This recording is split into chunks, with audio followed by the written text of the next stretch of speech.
Good morning, folks. Very excited to be launching our Michigan Electric School Bus Roundtable. We're going to wait for a few more folks to join us, and we'll launch in to a jam-packed day together on Zoom.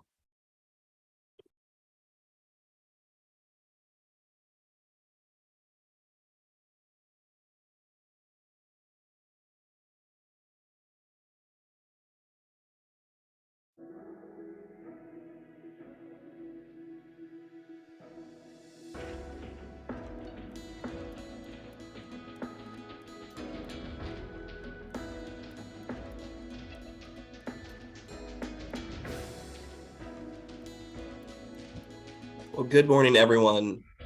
Hello, Michigan. I'm Aaron Viles with Electrification Coalition. Thrilled to welcome you to the Electric School Bus Policy Roundtable, which we are excited to bring you with the support and collaboration of the World Resources Institute. You'll be hearing from our partners at WRI soon, but before I turn it over to them, I wanted to note how grateful we are for the help of the many folks who supported the design and the programming for this roundtable, specifically focused on the great state of Michigan. While Michigan is the auto state, we're excited to work together today and beyond to make Michigan the electric school bus deployment state as well. As we start, we're going to recognize the important federal contributions that have been made to this electric school bus moment that we're in right now. We'll hear about those federal programs and how they're being implemented and rolled out from our friends with the EPA.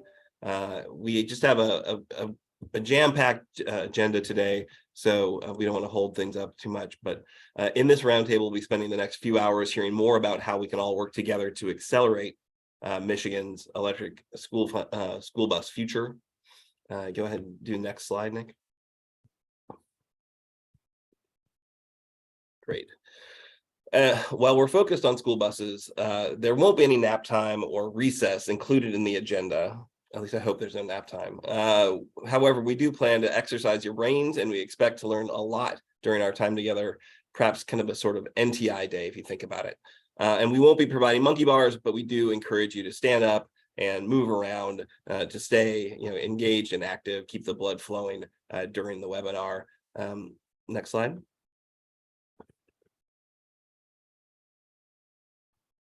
Let's start with some general housekeeping to help everything run smoothly. Before we really rev things up, we want everyone to get to know each other better. While we're thrilled to be in a Zoom webinar with over 100 registrants, we won't be able to go around and have each of you say hello. So instead, please use the chat function on the Zoom to share your full name and organization so folks can see who's here.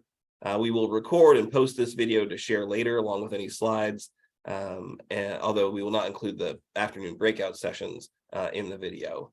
Speaker bios are linked in the agenda, and we'll send those around before each session in the chat box. The agenda is also there in the chat as well, so click through there to see the full day. Also use the Q&A function for any questions for the speakers. We'll get to as many of those as we can.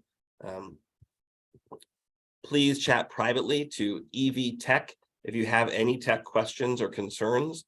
Our consultant and roundtable producer, Annie, will reply as promptly as possible. And also, please do share your feedback in a post-session survey that will arrive in your inboxes following today's event. But one thing we underscored here, use the chat function. Let's try to make today as kind of engaging as possible. Feel free to share questions or thoughts, things that are coming to you as we are learning from our great speakers. Speaking of the great speakers, next slide, Nick. As you'll see, we have just an amazing group of speakers that represent the broad opportunities for electric school bus adoption.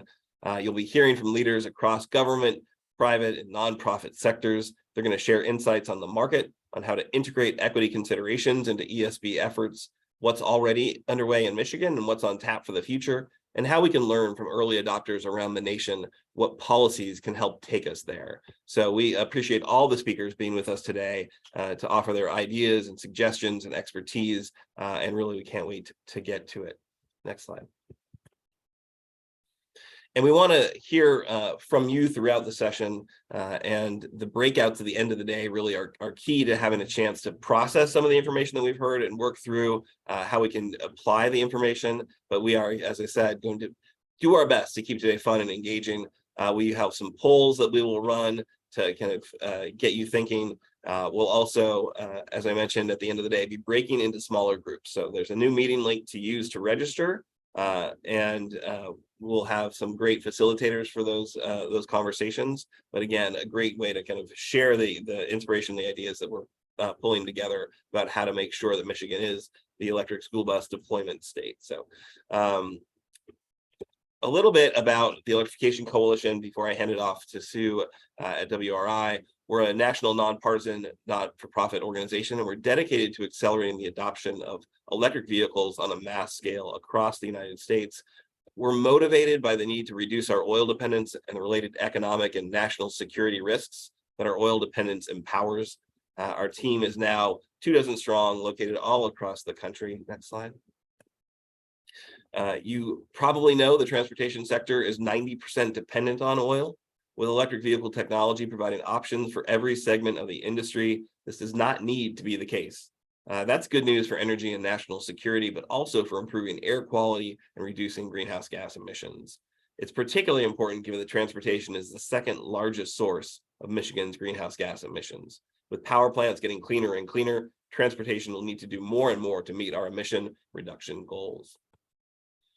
As you see, we span the country. We are active in 10 states, pushing policy to increase EV adoption. We have a municipal programs area that is working kind of hand in glove with cities across the country as they work to expand their electrification of their transportation sectors, whether that's fleets or charging. We're writing roadmaps for cities like Washington, D.C. to help them wrestle with these issues as they move forward, and have been very active in the federal policy discussion as well. Next slide. Really, the past 2 years has been landmark time for federal policy, whether it's the Bipartisan Infrastructure Law or the Inflation Reduction Act, the CHIPS and Science Act, the EPA's Clean School Bus programs, the standards that are now being rolled out. We really are seeing a significant shift in the momentum towards electrification. And as I like to say, we are truly in an EV moment right now. Next slide. So again, we are breaking up at the end of the day to have a chance for everyone to come off of mute and to share their screen or share their video so we can see one another, share ideas most importantly, and really capture some of this momentum to do more in Michigan for ESB deployment. Next slide. All right, as we launch into the program today, please do buckle up and enjoy the ride. We hope you'll drive away with more passion for EVs, for more ideas for new partnerships and collaborations, at least 1 or 2 new policies that you'll help to pursue. And with that, I'd like to pass it over to my friend Sue Gander with the World Resources Institute. Great. Well, good morning, everyone. Thank you, Aaron. I really appreciate all your puns as well. I know I am very charged up to be with all of you today. I want to thank the EC and all the other partners who helped put together this great event. Also, my colleagues from WRI, Nava Sadiq, Katrina McLaughlin, Michelle Levinson. You'll hear from some of them later today. Just thanks to all of you who are showing interest in this. Really excited to be here and offer a little bit of a deep dive into electric school buses and the opportunity for Michigan. So let's get going. I'm going to just offer a little bit on WRI and who we are and what we're all about. You can go to the next slide there. So WRI is a global research organization. You can see here from this map, we've got over 1,400 folks working across the globe at the intersection of environment, economic opportunity, human well-being. But I will say we have this electric school bus initiative that focuses very squarely in the US, and Michigan is one of our 5 policy priority states. So we're very excited to be working, I'll say, in, with, and for Michigan. Let me tell you a little bit more about electric school bus initiative. About 2.5 years ago, on the next slide, it shows, thanks to the generous support of the Bezos Earth Fund, we established electric school bus initiative with the goal of equitably electrifying the entire US fleet of 480,000 school buses by 2030 to deliver health, climate, and economic benefits. This is really quite an ambitious undertaking to transform the school bus market. And we're working to ensure that this is an equitable transition. For us, that means focusing on the needs of underserved and disproportionately impacted communities. As the next slide shows, we recognize that undertaking this big sort of systems change calls for many players working together. And I think you'll see that in the presentations today. We've got a whole array of folks coming from different perspectives, coming together and working in this comprehensive way to bring all the pieces together. At WRI, we offer direct technical assistance to school districts. We're looking at really key issues like infrastructure deployment. You know, that will come up today, battery supply chains, utility rate design, resiliency, many more topics. And we've worked extensively on federal and state policy development, including right here in Michigan. Guiding our work is an amazing group of advisors and really ambassadors for our effort through this fantastic advisory council. And I'll just call out that we're really thrilled to have Michigan PSC Commissioner Catherine Paratek recently joined the council.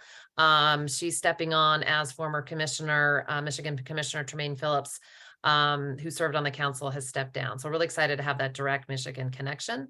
At the national level, we have a number of partners, a bunch of logos on the next slide. You'll see who we're working with across the country. Partnerships are just a huge part of how we work. Engaging a lot of organizations active in technical policy advocacy work. And the next slide shows more at the local level, the state, local organizations, really important to bring that on the ground expertise and insights, the connections, to the communities that, are really here to benefit from electric school bus transition.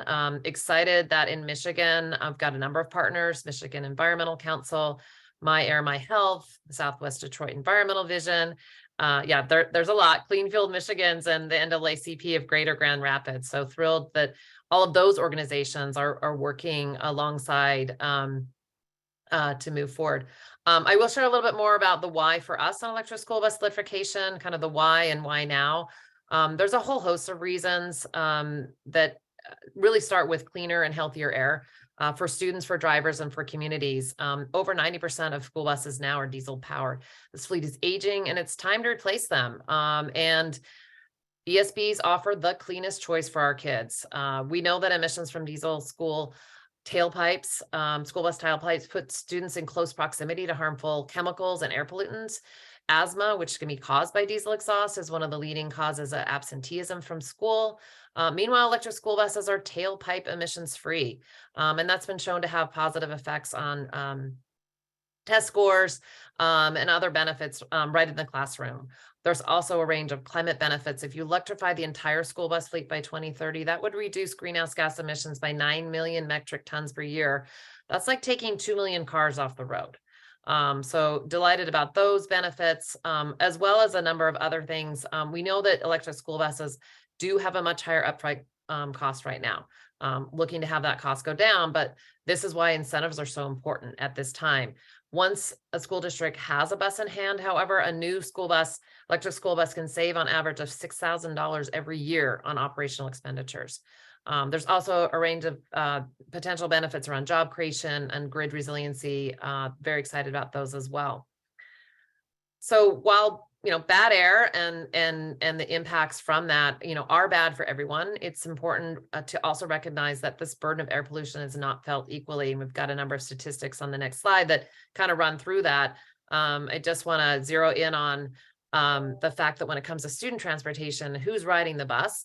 It's Black students, children with disabilities, low-income students who rely on what are predominantly diesel school buses more than others, and exposes them to more pollution.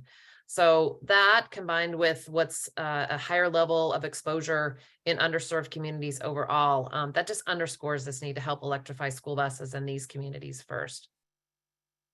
Fortunately, we've got a great map that shows we're starting to see electric school buses take hold across the country. The first 2 electric school buses hit the road in California in 2014. So a little less than 10 years ago, made tremendous progress since then. As of December of last year, there's now over 5,600 electric school buses on the road or on the way. Still a small percentage of the, nearly half million school buses, but a great start and great momentum. California is still leading the way, but other states are catching up. And it's also exciting that there are now school buses on the road or on their way in every single state, as well as some territories and tribal nations as well. And Michigan, for its part, has made a big leap. It now has 156 electric school buses on the road or on the way, and it ranks 8th among all states. So really excited about that. One of the reasons for this big jump, shown on the next slide, is the big push that we got in 2021 with the passage of the bipartisan infrastructure law. So that law included record funding for ESBs through the creation of a new $5 billion 5-year EPA school bus program. Hopefully you've heard about it before, and you're going to hear more about this later today from EPA. So I'm not going to go into the details, but do want to also note that in addition to this program, some additional federal legislation through the Inflation Reduction Act supports tax rebates that are applicable to school buses, school districts, and infrastructure, charging infrastructure as well. So really great to have that federal support for this transition. I do want to just drill down a little bit into what this has meant for Michigan and what this can mean for Michigan. In the first round of awards under the Clean School Bus Program, it shows on the next slide that overall there's nearly $1 billion awarded, huge demand for electric school buses in Michigan. It was a lottery system and a prioritization. So the combination of those two things, Michigan got funding for 135 buses across 25 school districts. Fantastic. Also of note, there were 54 school districts that, there wasn't enough funding for basically in the lottery with 222 electric school buses. And those were waitlisted. That waitlist is now closed, but it really shows that there was this demand in many, many school districts across Michigan for this new technology. This next round of funding is a grant program. It just opened up. It's going to be closing in August. That's good because it's a more complicated and detailed application process and a lot of different approaches that are built into that. I think you'll hear a little bit more about that. Just want to encourage folks in Michigan to think about this opportunity. It may not be right for everyone, but definitely encourage school districts to consider, talk to their utility as soon as possible, and look for technical assistance from EPA. Lots of great stuff out there ourselves at WRI, EC, and others, and great opportunity to take advantage of as well. Do want to emphasize that it's not just about federal funding. States do have a major role to play in this transition. And, that's why we're here today, is hear more about how Michigan can play that role. So WRI, as I mentioned, we've been working at states across the country, and we've identified top 3 actions for states. So just want to share a little bit more on those and where Michigan is on those. First, really critical is being able to set an ambitious fleet electrification target and timeline. That really gives that certainty to school districts and manufacturers that this is happening and lets them plan for what that looks like. We have 4 states that have done that already. Others are in the works during this legislative session, and excited that Michigan's taken some important steps towards setting a target.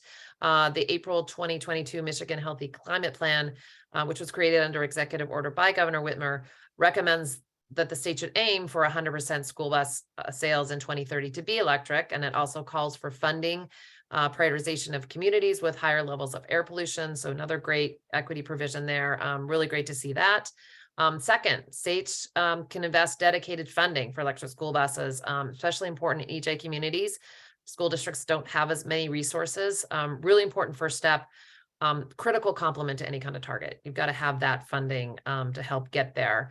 A number of states this past year created new funding, and really excited to see that just this week, I think it was, Michigan just approved the use of school sinking funds as an applicable source for ESB support. And more importantly, adopting the $150 million that's proposed in the budget is a crucial step to support ESBs in Michigan. So definitely want to flag that and call attention to all of that. And the third point is that states can play a really important role in offering technical assistance, workforce development measures.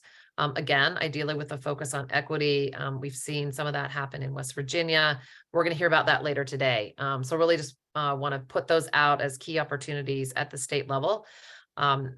Let me just say a little bit more about some of this technical assistance. We know that transitioning to electric school buses is a really important way to give our kids a healthier ride to school and bring this whole range of benefits to Michiganders overall. But it does have challenges. Bumps are going to happen, bumps in the road for sure. Infrastructure is challenged, funding and financing is a challenge, just getting a whole new system in place. But I just want to end with a note on there is a lot of help out there. The next slide has just a little bit of a snapshot of some of the things that WRI has put together. We've developed over 90 technical resources available on our website, electricschoolbusinitiative.org. Got some of the top picks here. I'll mention that we've got an update to our very popular buyer's guide coming out soon. We also link to a lot of other resources from other organizations. And if you have any questions about electric school buses, we're here to help. And we've got a team of experts just dedicated to work with you on that.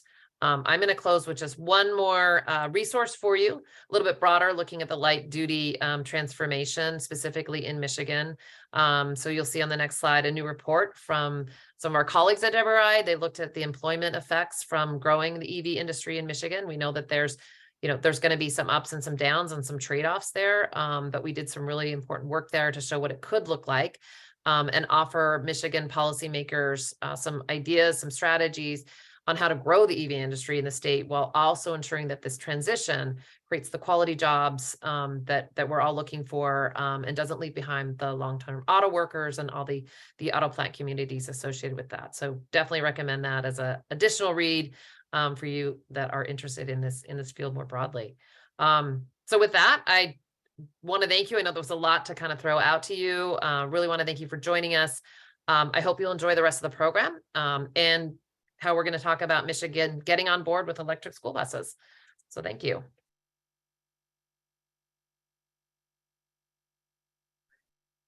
And with that, I also am delighted to introduce the next speaker. We are going to have Governor Whitmer join us via video.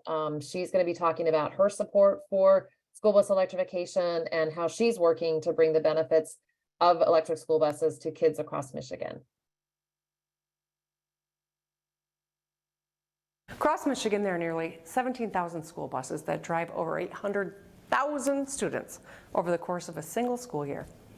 Of these buses on the road, 92% diesel, 5% propane, 3% gasoline, and less than 0.001% are electric.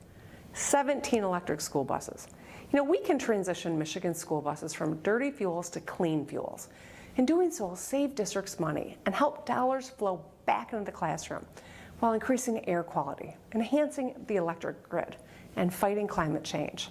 Through Michigan's Fuel Transformation Program, the state supported 7 school districts in purchasing electrified buses, from rural communities like Gaylord and Zeeland to urban centers like Ann Arbor. The Bipartisan Infrastructure Law's Clean School Bus Program offered more opportunity to our districts. I'm thrilled that 78 Michigan school districts applied for over 350 electric school buses under the first round of the federal Clean School Bus Program. 25 Michigan districts were successful in drawing down over $54 million to electrify 138 buses. The momentum behind electric school buses is real, but there's still work to do. Over 2/3 of Michigan school districts that applied for federal funding were not awarded federal funds, showing a clear opportunity for supplemental funds at the state level to support school districts. That's why I proposed a budget recommendation with $150 million in it to help school districts transition to electric school buses with a focus on the communities that need them most. Electrifying our school buses will protect our kids' health, reduce road noise and energy costs, make Michigan more competitive for electric vehicle investments, and move Michigan forward. Let's get it done.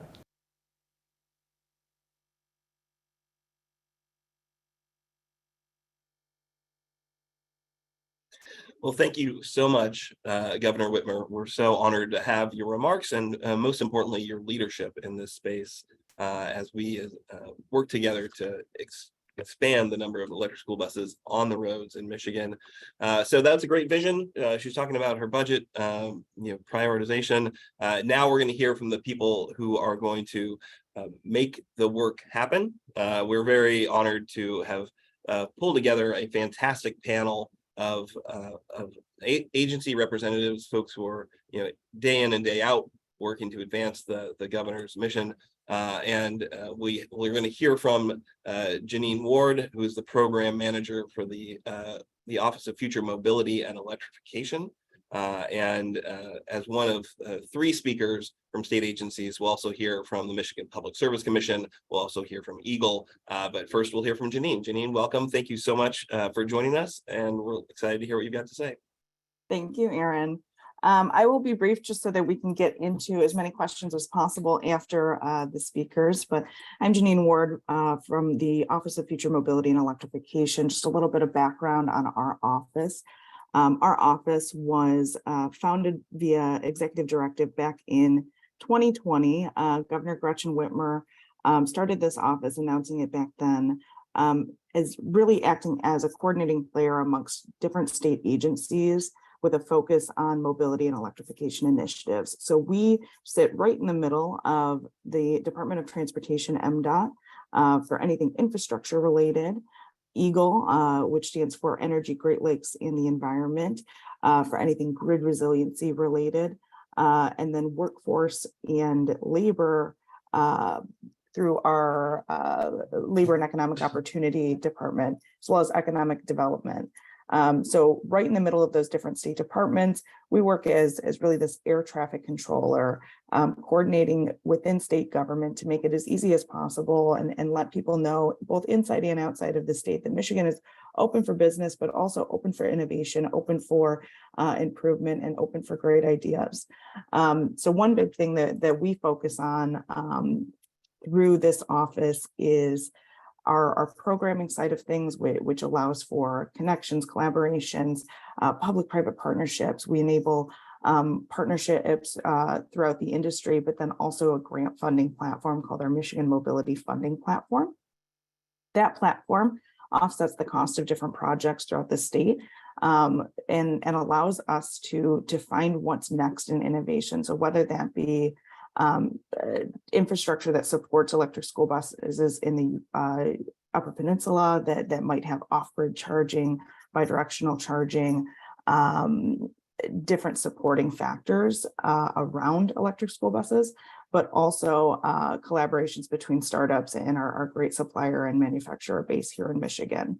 And then on the other side of our office, we actually have our policy team, which focuses on developing recommendations through our Council on Future Mobility and Electrification, which brings together industry leaders, government officials, and then also academia to develop those recommendations, as well as education to the legislator on different factors and challenges affecting and impacting our industry.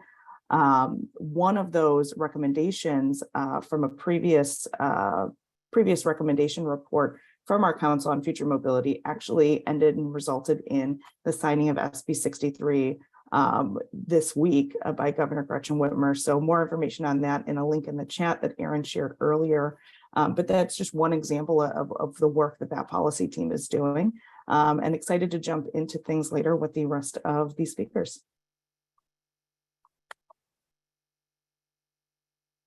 Fantastic. Thank you so much, Janine, for the important work that OFME is doing to help move us into the future for Michigan and develop the workforce that is necessary. Now we'll throw it to Kathy Cole with the Michigan Public Service Commission.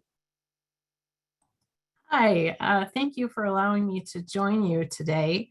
I'm here on behalf of Commissioner Catherine Peritek, who is participating in the School Bus Advisory Committee, as Sue alluded to. She's also recently joined the Council for Future Mobility and Electrification and holds a leadership role in NARUC, which is a National Association of Regulatory Utility Commissioners related to EV issues nationwide.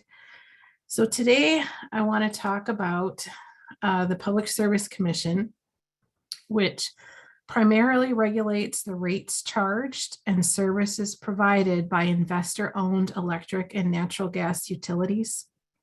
I'll also touch briefly on the work the commission has done related to EV preparedness, EV pilot programs that have been approved, and some near-term priorities and ongoing work. The MPSC started working on electric vehicle preparedness more than 15 years ago, with the first experimental EV utility tariffs approved in 2010. That work has picked up steam in the past few years with the approval of utility EV pilot programs that will be discussed, and the Commission's My Power Grid initiative, which commenced in 2019 as a focused multi-year stakeholder initiative to maximize the benefits to a clean distributed energy resources for Michigan residents and businesses. That work is ongoing and efforts are currently underway. In several administrative cases, the Commission has approved EV pilot programs for 5 of the 7 investor-owned regulated electric utilities in Michigan, approving over $60 million in investment to date for electric utility EV pilot programs that have more than 6,000 participating customers in Michigan. These pilot programs provide rebates to customers that discount or possibly fully cover the costs on the utility side of the meter to install electric distribution equipment to support EV charging. In return, the participating customers are placed on time of use rates that incentivize charging to take place off-peak, typically during the overnight hours. Off-peak charging is really important for the expansion of EVs, including fleets and buses, to enable that expansion to take place at a lower cost, because there's excess grid capacity that's not being utilized during those overnight hours. And to the extent that we can use our electric buses and EV charging, to the extent that can take place overnight, it's going to facilitate EV expansion at a lower cost. The utility EV pilots are evolving over time, and in DTE Electric's last rate case, an electric bus tariff was approved, and electric school buses are eligible for this special tariff. Under DTE's e-bus tariff, DTE would cover the upfront cost of the battery, which is important because those batteries are expensive. DTE would collect data on the charging patterns, and then the bus owner would pay a monthly fee under the e-bus tariff. And when DTE had recovered the cost of the battery, DTE would no longer own that battery and the bus owner would have full ownership. This tariff is based on EEI's pay-as-you-save model, which was developed to help minimize the costs that may inhibit the use of beneficial technologies. The initial e-bus tariff is limited to only 5 buses. In the same case, the Commission also approved DTE's charging as a service pilot, where DTE would install up to 150 level 2 ports and 4 DCFC chargers that site hosts would own and operate, paying a monthly fee to DTE Electric, with DTE funding and owning the electric infrastructure leading to the chargers. And this program is intended to incentivize communities that are underrepresented, EJ-type communities, rural communities, or communities that have little access to EV chargers to participate in these pilot programs. While these pilots are currently limited in scope, the electric utility EV pilot programs continue to become more innovative.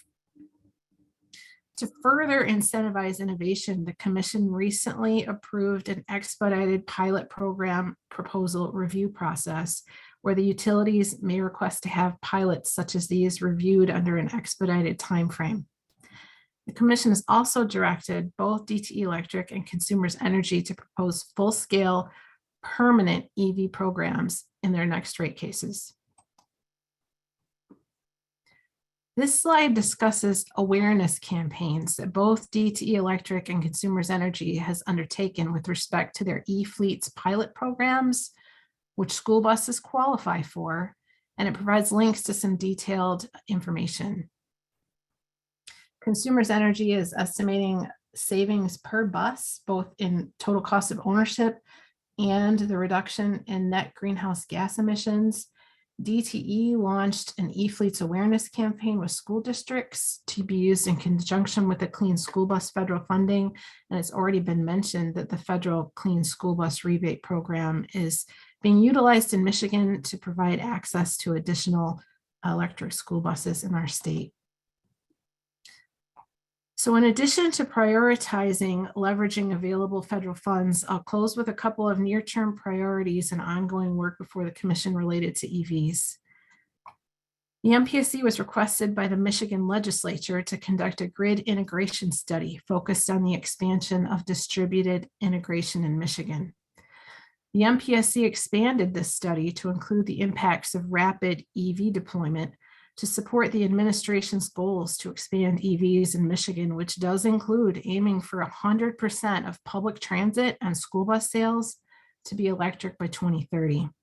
To support those goals, the MPSC launched this work group and is attempting to improve accessible data to assist and encourage both distributed generation and electric vehicle adoption in a way that minimizes cost and enhances efficient utilization of the grid.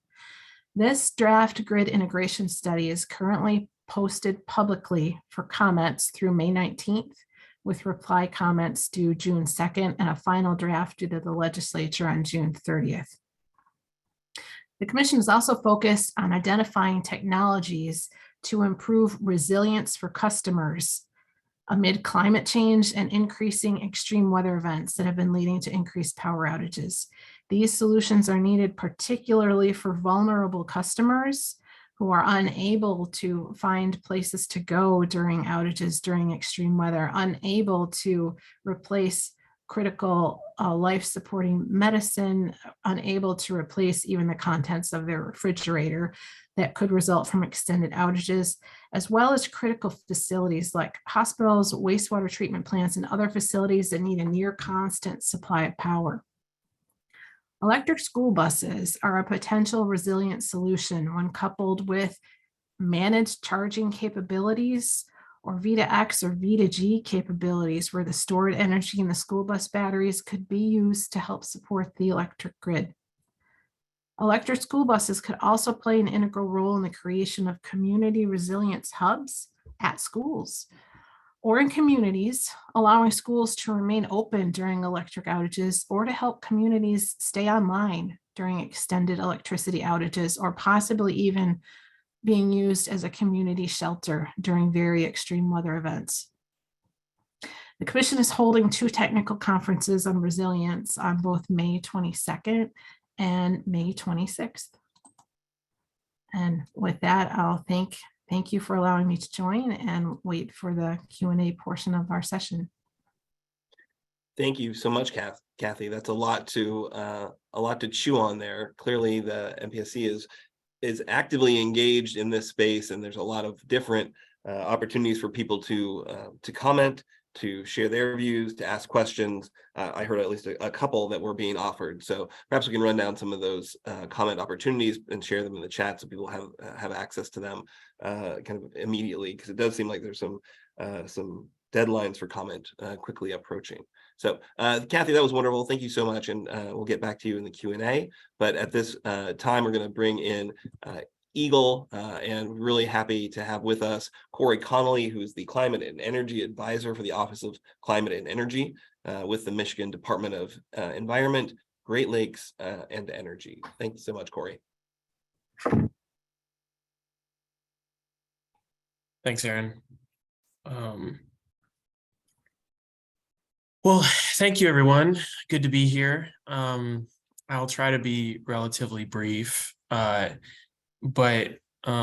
really have appreciated the perspective from everyone, and obviously the great remarks from the governor. And thank you to the Electrification Coalition for having us and for having Eagle participate in this. I work for the Office of Climate and Energy, leading our work on the development and then implementation of the My Healthy Climate Plan here in Michigan. So I'll talk a little bit about the office, a little bit about the My Healthy Climate Plan, and the relationship it has to the topic of the day on electric school buses, and touch a little bit on some of the Eagle programs, and then a couple of final things, and then we can get into question and answer. So The My Healthy Climate Plan was developed over the course of 18 months with hundreds of folks participating. I think most of the folks on this call probably participated in some manner at some point via one of the topical work groups, or you've heard me talk about it at length. The high level piece there is that the governor set a target of reaching a commitment to reach carbon neutrality by 2050 economy wide here in Michigan, and reduce emissions by 50 to 52% by 2030. And so to do that, we set a whole bunch of targets and goals and suggestions laid out throughout the My Healthy Climate Plan. So that said, I want to take one step back on kind of before I dig into the details of what's in the My Healthy Climate Plan as it relates to this topic. Because the reason why, as we talked about the My Healthy Climate Plan, there are four big kind of main reasons to take action. And I think they line up pretty well here with the topic today. So the first was avoiding climate impacts, avoiding the worst climate impacts by mitigating greenhouse gas emissions. And that is something that further adoption of electric school buses is doing and will do. The second was an opportunity to also address air pollution and public health outcomes and improve the health and lives of many Michiganders as a result of reduced particulate matter and others, and other pollutants. And that is an obvious benefit here. Nothing's more obvious than, lining up next to a tailpipe as kids in terms of reducing emissions and exposure to localized air pollutants.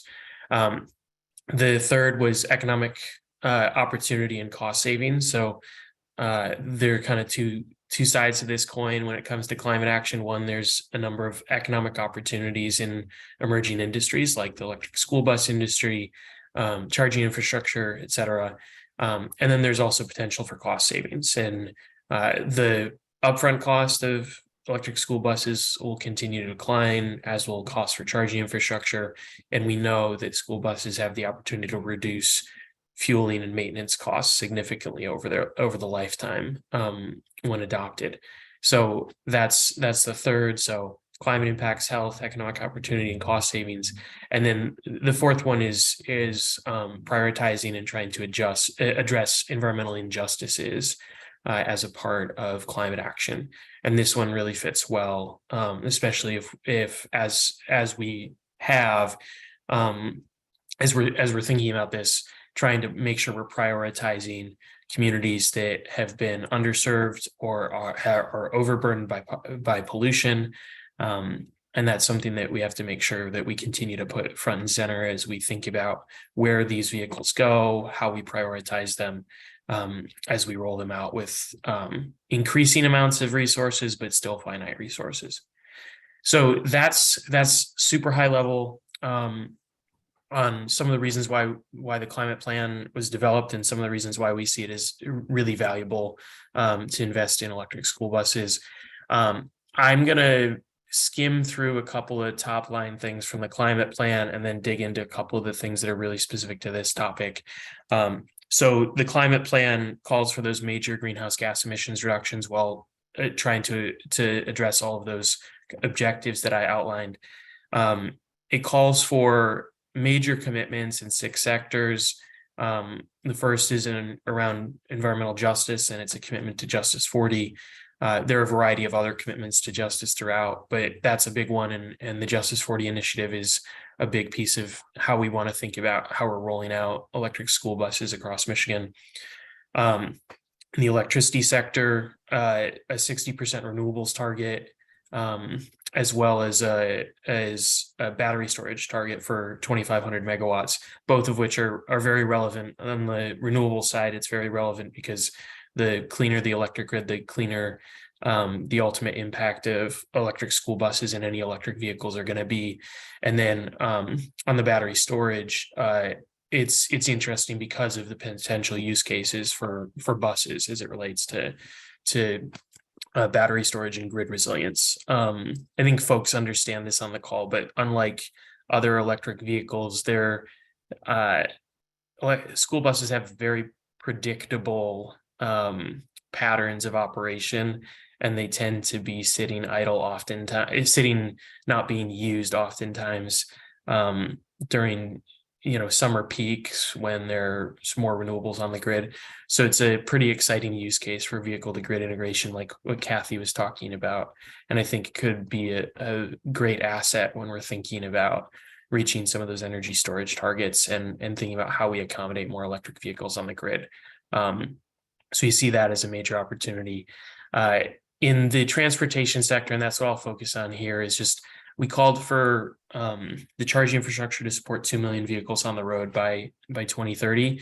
And in particular, that included a few targets or kind of like recommendations, so to speak. So these are not firm commitments. Some of these numbers I'll throw at you, but the important one when it comes to electric school buses is we laid out a target, a recommendation for 100% zero emission school buses, for that to be 100% of sale of school buses by 2030. So not 100% electric school buses on the road, but that from there on out, that's the only thing that's being purchased. So that sets sort of like a trajectory, and that we pointed to for 2030. And then I think otherwise, some of the things that we've already talked about, funding and financing, we've called for increased financing and funding for electric vehicles, generally electric school buses, any climate and clean energy solutions. And I think that's worth highlighting as a big piece of how we make this transition happen and happen rapidly, because we need it to, and there's going to be a stretch here where financing and grant programs are going to be the key way that we really roll this out at scale ahead of schedule, so to speak. So some of the ways we're doing that at Eagle, we have our fuel transformation program, which is born out of the Volkswagen settlement funding allocations. We've, through that program, I think, demonstrated the interests of local school districts to pursue electric school buses across Michigan. Some of the things that the governor highlighted previously, but that program's awarded it has made available up to 30 million in grants on clean fuels and transportation, but has awarded about $4 million for electric school buses in 7 school districts across Michigan. And I'll just emphasize that piece that the governor pointed to on rural communities taking advantage of this. I think rural, cold climate, long bus route communities is a really exciting use case to see that that's something that's really of interest, and I think can really help prove out that electric school buses are viable in most settings and applications. And then finally, I'll just mention, we've heard a lot about the EPA program. We did a decent amount of work through webinars, matchmaking, any type of support in partnership with Department of Education here, Eagle, the governor's office, MDOT. But in general, the school districts were so excited and so enthusiastic that they didn't really need that much help in pursuing the federal funding available to get toward 138 fully electric buses. So that is really an exciting sign for where we're headed, and all of this is really a big reason why the governor included in her exec rec budget $300 million for grants for healthy, safe, and renewable needs for school districts, and $150 million for matching grants for the purchase of low or no emission school buses. So those are big items. It's worth noting for folks on the call that may be following along. Both of those were fully funded in the House budget as passed through the House. The Senate only partially funded, and that's worth flagging for anybody who's following along there. And is interested in seeing the full funding for those programs. So that is everything I have. I think I went a little bit long, so I apologize, but I'm happy to take questions or elaborate on anything along with the other panelists. Right. Thanks so much, Corey. That was definitely informative. Sounds like there's just a lot of different moving parts with a clear trajectory for Michigan to head to that with 100% of sales of school buses being electric by 2030. That's an impressive goal. I think a number of different states have put some kind of rules in place to get there or pass through the legislature. I'd be interested in your thoughts about, is that something that we should be thinking about here in Michigan as well? But there's a number of great questions in the chat. So let me go ahead and turn to some of those. Specifically, it looks like there's some interest hearing from Kathy about the PSC and how the commission needs to consider and balance ESBs with their goal of just and reasonable rates when IOUs are making requests for ratepayer funding. Any thoughts about how the ESB deployment is going to factor into the rates that the consumers or ratepayers are seeing? Kathy, what is there any trajectory or any insights you guys have so far about how this is all playing out? Absolutely. A couple of things that was touched on earlier is the fact that the utility pilot programs that have been approved to date are focused on that time of use rate where the charging is being incentivized to take place off peak. That is really going to limit the impact to utility ratepayers from having this new load be placed on the grid. So that's one key. The other thing I'll mention is with the more innovative pilots like that e-bus tariff that I described, where the utility makes the initial investment and uses ratepayer funds to make that initial investment for a school bus battery. The school bus owner pays that back over time and it becomes revenue neutral for the utility. So what that means is that there's only a very short-term impact to ratepayers from those types of pilots, and the long-term benefits outweigh those short-term costs. So those are definitely things that the commission takes into consideration, has in the past, and will continue to do so going forward. That's very useful information. One thing I wanted to dig in a little bit on, Kathy. So you mentioned the grid impact study, which I think is really important as we think about, obviously, and we'll hear from DT and consumers later. So this we shouldn't get too bogged down and focus on them exclusively, because I think state government's doing a lot of important work. But it's definitely one where there's a lot of interaction with ratepayers and the general public, and there's a lot of questions about DTE and consumers and their kind of reliability overall. But this is an issue that I think gets a lot of people's attention when they think about how these school buses can be a actual grid service, right? As opposed to just, oh no, one more thing we have to put power into, that idea of a bi-directional charging. So that's one question. I'll start with Kathy, but I'd really love Corey and Janine's thoughts as well. We have a historic moment that we're looking at, right? The investments that are being made from the federal revenues that are coming to states like Michigan to jumpstart this electric school bus acquisition and deployment. How can we ensure that we're kind of future proofing that investment and that these massive batteries, massive rolling batteries on very predictable routes and schedules aren't just saving transportation costs for school districts, but are also helping to provide resources for the overall grid and are being managed for the long term. So any thoughts about that one, Kathy? And I know that you underscored a few different opportunities to elevate those ideas with the grid impact study and others, but where are we at with that? Are we ready for it? What do we need to do to make sure that those investments aren't not wasted, but that they're maximized? Absolutely. One of the things that grid integration study is attempting to look at is to provide data to customers and developers for where on the grid is the most economic places to make those investments, whether it's the charging infrastructure or it's a renewable distributed generation. Very important, because there are different areas of the grid where it can more easily or more economically accommodate that on the short term versus requiring some other upgrades in the long term. So one of the goals of that study is to provide that information and also outline other ways that we can minimize the impact to the grid which means we're keeping costs down for customers from all of this new technology that's coming online. As far as leveraging federal funds and also making sure that we are keeping the overall costs down for ratepayers in directing the utilities to develop proposals for their permanent EV programs, which would include the tariffs for school buses and fleets and the whole gamut of what they have for EVs.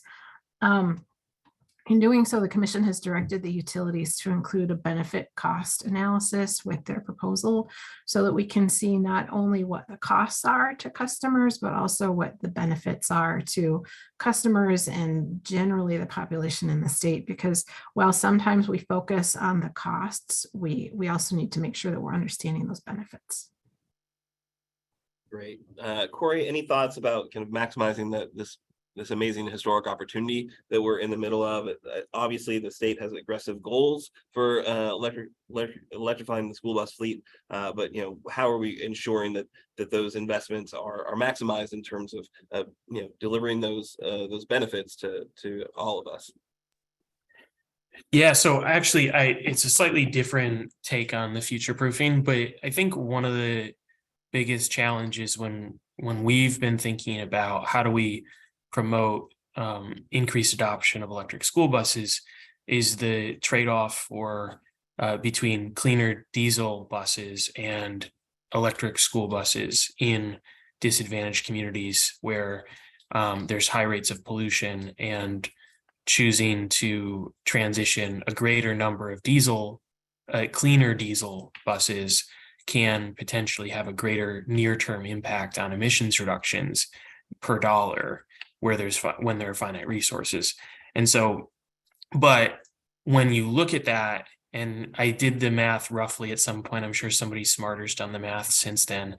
But if we are planning to transition vehicles rapidly, and we plan to not have all new vehicles be electric at some point, then pretty quickly we're actually stranding communities with polluting assets. And I think that's why one of the big reasons why when thinking about the future is, okay, we choose a cleaner diesel vehicle now because we can get more of them and reduce emissions today, but then we potentially lock in emissions beyond the time frame when we would, because it's hard to get things off the road, right? And we all know that. And so I just think that as we're thinking about future proofing, I think it underscores the importance of investing more significantly and more deeply in communities that have historically not had funding and resources for these types of transitions while the price remains high.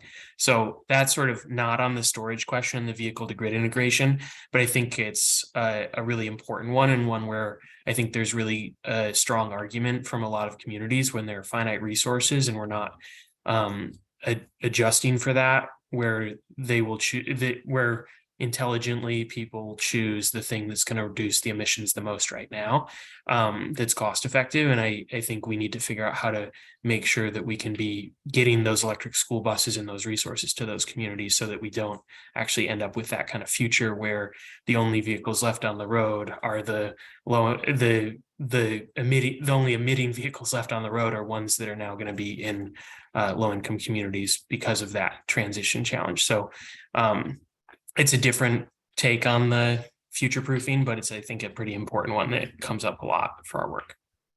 That's some really important points. Thanks, Corey. Well, I have to ask Janine thoughts about kind of future proofing some of these investments, because you've got it right there in the name of the organization. So from the OFME's perspective, how do you think we're managing that? Yeah, just I mean, echoing both Kathy and Corey, but also as we look at things, we need to find a good balance, because like you said, this is a once in a lifetime opportunity that we have right in front of us to do this right and do it well. So as we look at finding these innovative technologies to pilot, test, and deploy here, like our first of its kind, first in the United States, wireless charging roadway with Electrification in downtown Detroit. So charging vehicles as you're driving on them could potentially be a solution that is applied later to school buses and fleets of all sorts. So as we look at those technologies, we want to make sure that we're doing them right, we're testing, we're validating in smaller scale pilots to ensure longevity, to ensure that we're finding all of the right solutions in the right place, but also that we're not just representing all the needs of urban environments or downtown Detroit, that we're also looking at spaces in more rural environments up in the UP. I was up in Houghton, Hancock area 2 weeks ago, and just look at how the needs vary in these very specific places, and not only future proofing based on innovation, but also future proofing to make sure that these are sustainable long-term for communities using these different revenue share formats and platforms. And then also looking at our Michigan Mobility Funding Platform, the grant platform that the Office of Future Mobility runs, making sure that those grant dollars are being spread throughout the state so that we're representing the needs of the entire state. It is one thing that we want to make sure that we're clear on, and that we have a good representation. So we're finding all of the needs of every Michigan citizen. Wonderful. Well, thanks all of you. The time always goes so quickly. We could definitely spend another 20 minutes asking questions, but we have got a very tight agenda. Again, thank you so much for your expertise. If you can hang around in the chat and answer any questions that are coming up, I think that would be wonderful. But I know you're also very busy folks with lots of important work ahead of you today, I'm sure. So now we're going to turn to our kind of equity considerations panel, which we're very excited to kind of maybe address some of the issues that Corey just elevated, but how ESBs can address environmental and health injustices. And very fortunate to have with us Ahmad Hardy, the Director of Policy and Engagement for the NAACP Grand Rapids. Hello, Ahmad. Hi, Aaron and everyone else. Thank you, Aaron, for the great panel that you moderated. Appreciate you guys. You guys are educating the community. And good morning, everyone. As Aaron said, my name is Ahmad Hardy. I'm the Director of Policy and Engagement for the Greater Grand Rapids NAACP, and I'm here to moderate a discussion with Nina Wimmerly and Mr. Kareem Scales. Nina works at Southwest Detroit Environmental Vision as the Air Quality Project Coordinator. At Southwest Detroit Environmental Vision, Nina has been leading the bus idling project in 8 schools to reduce idling and educate on the health impacts of emissions. Previously, she was a project organizer for voting rights, ensuring the community had the tools to make informed decisions. She also has a strong background in teaching and has worked in various positions in Detroit public schools for over 10 years. Mr. Kareem Scales is the CEO and founder of Scales Consulting LLC. He previously held the roles of Executive Director at the Greater Grand Rapids NAACP and Cell Technician in UAW Local 2145 Chairman with the Blue Cross and Blue Shield of Michigan. Additionally, Kareem is the co-chair of the Grand Rapids C4. For those of you guys who are not in Grand Rapids, that stands for Community Collaborative on Climate Change. He is a trailblazer in the Grand Rapids community, serving as a background consultant, justice advocate, and a change agent. Now that we can get started, Nina and Kareem, could you describe your organizations and the work that you are doing? Nina, you can. Yeah, definitely. Thank you, Ahmad. So my name is Nina Wimberly. I am the project coordinator at Southwest Detroit Environmental Vision. So Southwest Detroit Environmental Vision, let me just give you a little bit of background on that. So we're just like a coalition of residents, community organizations, local and government agencies, all working together to, make sure that we are making environmental conscious efforts. So we partner up with all these residents and community organizations to combat environmental issues, including air quality. So kind of like you were mentioning earlier, I do a lot of work with the Bus Island Project and going into schools to teach them about air quality and some tools that they can use to combat that. Blights and incompatible land uses. So we also do some work with ports, but all of it is still just environmentally focused. So thank you. Thank you. Mr. Scales? Thank you, Ahmad, and thank you all for joining us today. Nice to meet you as well, Nina. So yeah, glad to be here. My name is Kareem Scales, as Ahmad mentioned. I am the CEO and founder of Scales Consulting LLC. But for the purpose of today, I am here representing the Community Collaboration on Climate Change as one of the co-chairs of the initiative. And just a little bit of background on C4. It's a BIPOC-led, similar, I think, to some of the work that Nina just mentioned. We have a BIPOC-led environmental climate justice collaborative that was started back in 2019 here in the city of Grand Rapids. And really the whole premise behind the creation of this initiative is, as you all know, unfortunately, communities of color and underserved communities have gotten the worst end of the stick as it relates to environmental and climate justice issues. And too often the people that are in the seats and at the table making decisions don't always reflect and represent those who've been most disproportionately impacted. So we wanted to change that and kind of reshape what the traditional spaces look like. And we've done some great work at C4, just a couple projects that we've helped spearhead. One is working with our city, or with the city of Grand Rapids, on developing a climate action adaptation plan. In addition to that, we also have a very robust, what we call ambassador program, where we actually hire community members of all different ethnic origins and class status to serve as our eyes and ears on the ground, working with community members on learning what are those issues that people are experiencing from an environmental justice lens, but also providing them with education and awareness. And one program that we're really excited about is our mini grant program. So all of our ambassadors actually have been awarded $5,000 to work directly with community members most disproportionately impacted to create their own climate action solutions. So we're really big on shifting power and putting the resources directly in those most disproportionately impacted. And that's kind of the brief breakdown on C4. So glad to be here. Thank you, Mr. Scales. Following up on that, I'll let you lead. How did your interest in electric school buses begin? Thanks, Ahmad. Great question. Yeah, so my journey as it relates to the electric school bus conversation was actually something that was just started a few months ago. In addition to my role as C4, I also serve as the Michigan Environmental Climate Justice Leader for the NAACP. As you all know, NAACP has one of the oldest civil rights organizations with over 2,200 branches in the country. And I have been privileged to be in the space to serve as one of the national leaders representing the state of Michigan.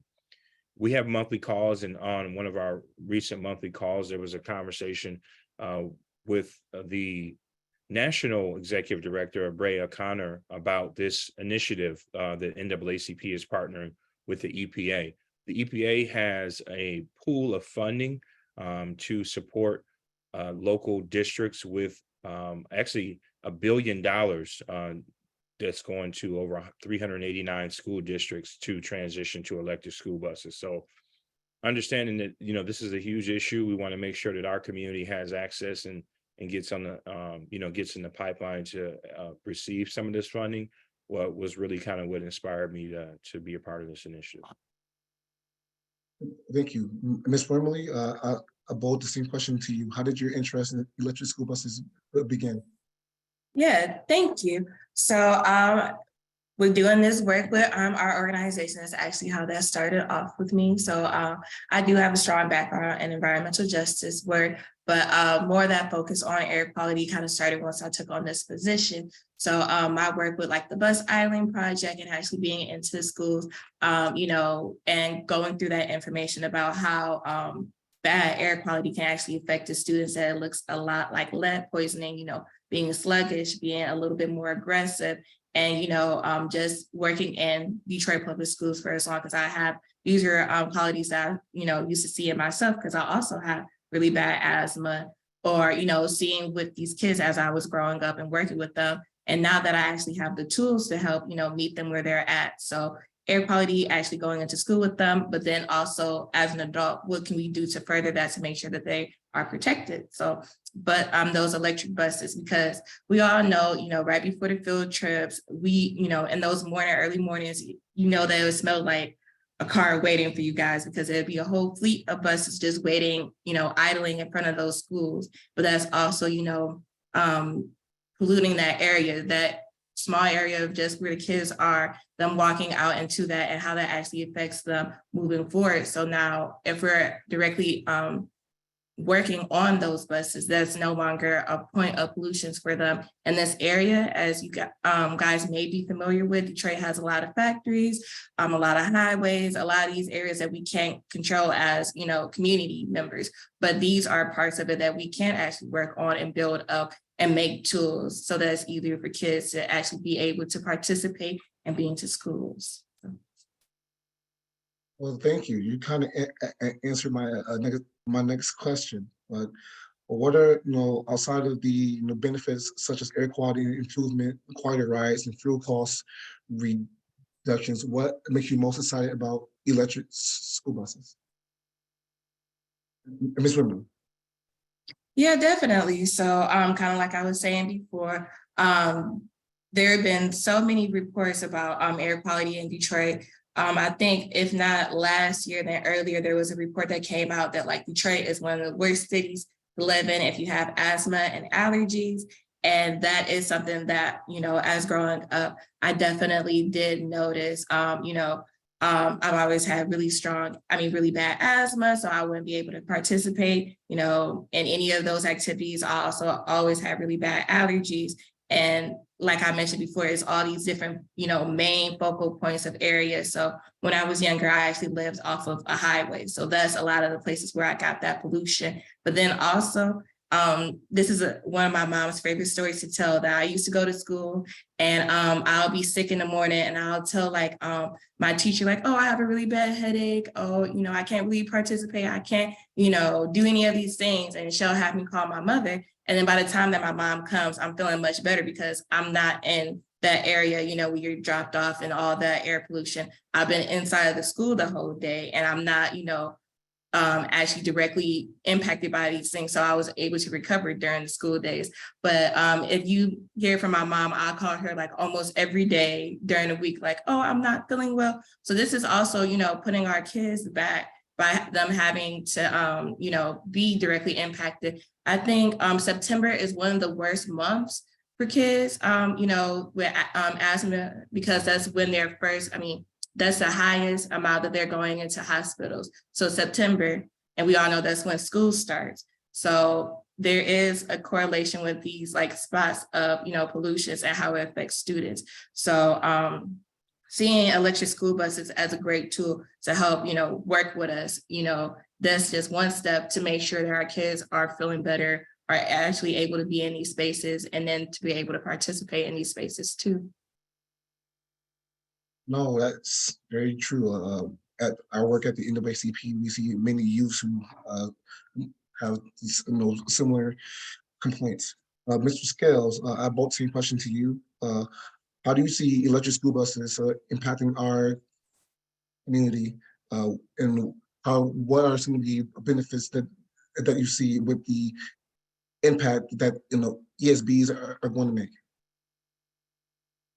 No, thank you, Ahmad. And just to piggyback kind of off of some of the information that Nina shared, this is something that is very, close and near to the community that I work and serve in here in Grand Rapids. But even taking it a few steps back, I'm originally from Battle Creek, Michigan, which I'm sure most of you know is coined as Cereal City.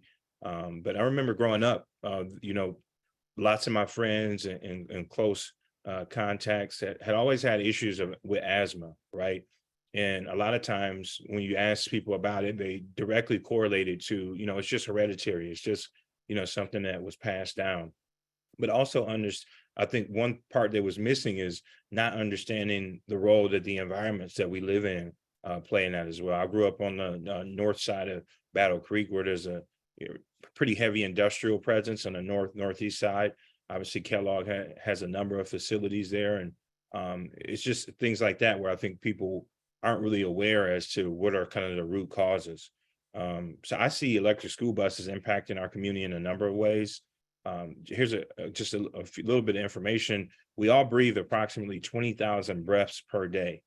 And students, young people actually breathe even higher because they spend more time outside. Right here in Grand Rapids, out of 108,000 cities in the United States, Grand Rapids is ranked 32nd in the nation when we talk about short-term particle pollution.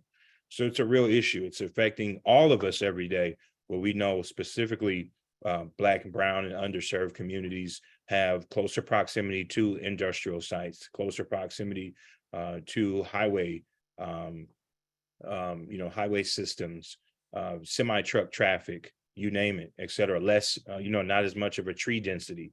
So I think definitely by transitioning to electric school buses, I see outside of the things that were mentioned, like air quality, health impacts, quieter rides, I really see the benefit of savings, right? With the additional savings that can come about as we transition to electric school buses, where can we put those dollars, right? Our education system, as you know, is pretty underfunded. So I think as we transition, it'll open up a lot of dollars that can be dedicated to other things like, our education system and preventive health measures, and maybe even workforce development and other opportunities in that space. Yeah, thank you, Mr. Scales. We have to end shortly, but I have one more question. What do you see as the value of Michigan investing state dollars into electric school buses? How can the state prioritize equity in Michigan? I'll start with you, Mr. Scales. Yeah, so I think I touched on a little bit of that with the last question, but I see a lot of things as the value. Obviously, the cost savings. We know that there's a direct correlation with the current diesel power fuel buses with hospitalization rates, right? Right here in Kent County, residents, Black individuals have a higher hospitalization rate at 36.8 hospitalizations per 10,000 residents, and that's more than double the rate for white individuals. Right here in 49507, where the majority of Black residents reside, we know that they have the highest asthma rates amongst children in the whole county. So definitely a direct correlation with asthma, hospitalizations, attendance. We know that a lot of students and young people in our community that have, unfortunately had to miss school, a lot of time is directly connected with conditions like asthma and related to air quality. So I see a number of different values. To answer the second question about how the state can prioritize equity in the program, I think I don't think it's not rocket science. We have, there's EJ screening tools out there. We know the communities that have been most disproportionately impacted. And I think we should prioritize those communities as it relates to funding. And I think, maybe some ways that we can do that is based on, air quality. We can test the air quality in those underserved communities. And if you reach a certain threshold, maybe there's a point system that kind of moves you up the list to either be more eligible to receive the funding or maybe even receive funding at maybe a different higher level. So those are just a couple ideas that I think of ways that we can prioritize the funding and make sure that the dollars are getting directly to those who need it the most. Appreciate that answer. Total agreement. Ms. Wembley, ask the same question to you. What do you see the value of Michigan investing state dollars into ESBs, and how can the state prioritize equity in Michigan? Yeah, definitely. That's a great question. So I think the value of Michigan investing these state dollars into this resource, kind of like I was mentioning before, we are already seeing the effects in our kids about, what idling does, what poor air quality does, and us taking that active step, kind of like I mentioned before, in September, that's, the highest rate of hospitalization for school students. So how much money it takes to run a hospital, how much money it takes to, have all these kids out of school, even though you're paying, for the school district. And then Detroit Public School in of itself, any resources to them, to the program, not to the program, but to the district is, moving closer to equity. Just because, all these years I've kind of worked into school districts, I can see a clear difference between different cities, their resources, their tools, how they show up, how the state shows up for them, how the city shows up for them, and then what it looks like for Detroit Public Schools. So if we put our resources in these areas that we already know that, I'm sorry, I was just reading a note really quick, but if we put these resources towards these areas that we already know are directly impacted, are showing, large areas of, not being able to not catch up and not being able to be in the same spaces as these other organizations or these other districts, then, us showing up in this way and providing this tool and making sure that they're covered in this way will ultimately, cover them in the long run, like hospitals, schools, districts, idling with children and all that. And then making sure these areas that we know that have larger populations of people that may fall under minorities, instead of those more suburban areas that have the funding and have those people standing behind them to make sure this is pushed forward, because not everybody in these areas have the dialect, have the terminology, have the language to be able to be in these spaces and to be able to defend themselves. So if we already put the tools in there, there's not that always constant fight on trying to reach the next thing, but able to just walk into it, Yeah, no, I really do. Well, I thank you guys both for your time. Giving the message that we had to move forward to our next panel. But I appreciate you guys both taking time out of your morning to have a great conversation. Thank you, Ahmad and Nina, and all of you for joining. It's been a pleasure. Yes, of course. Thank you, everyone. Excellent. Well, thanks everyone. Thanks, Kareem, Nina, Ahmad. That was a fantastic conversation. Taking a little kind of MC prerogative right now. As we heard from the governor's initial remarks, from Corey and the others of the state panel, there's this the vision of $150 million being invested, and that investment being targeted into EJ communities, as we just heard where the need is. So I'm putting in the chat right now. I'm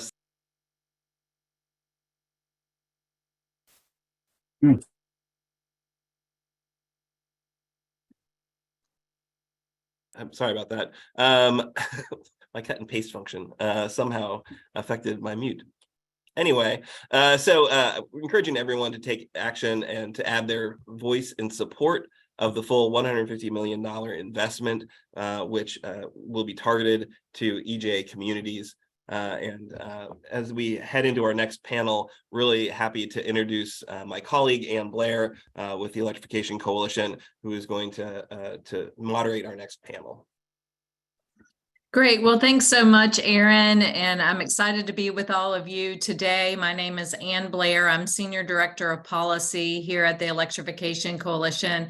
And I have the privilege of introducing our next panel. This is hearing from our corporate partners. And so I'm pleased to welcome four distinguished folks. They're going to give some short presentations, and then we're going to have time for some moderated questions and answers, and open it up to all of you if we have time.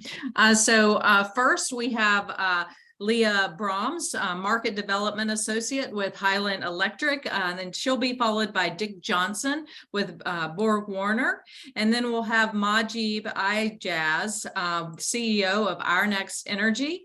And then last but not least, Nate Baggio. He is Senior Vice President of Commercial Development at the Lion Electric Company. So just so pleased to have you all here with us today. And so I'm going to turn it over to Leah now for you to give some short remarks.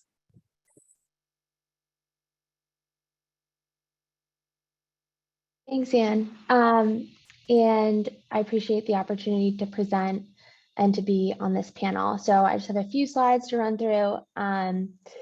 So I'm Leah, and I sit on our market development team at Highland.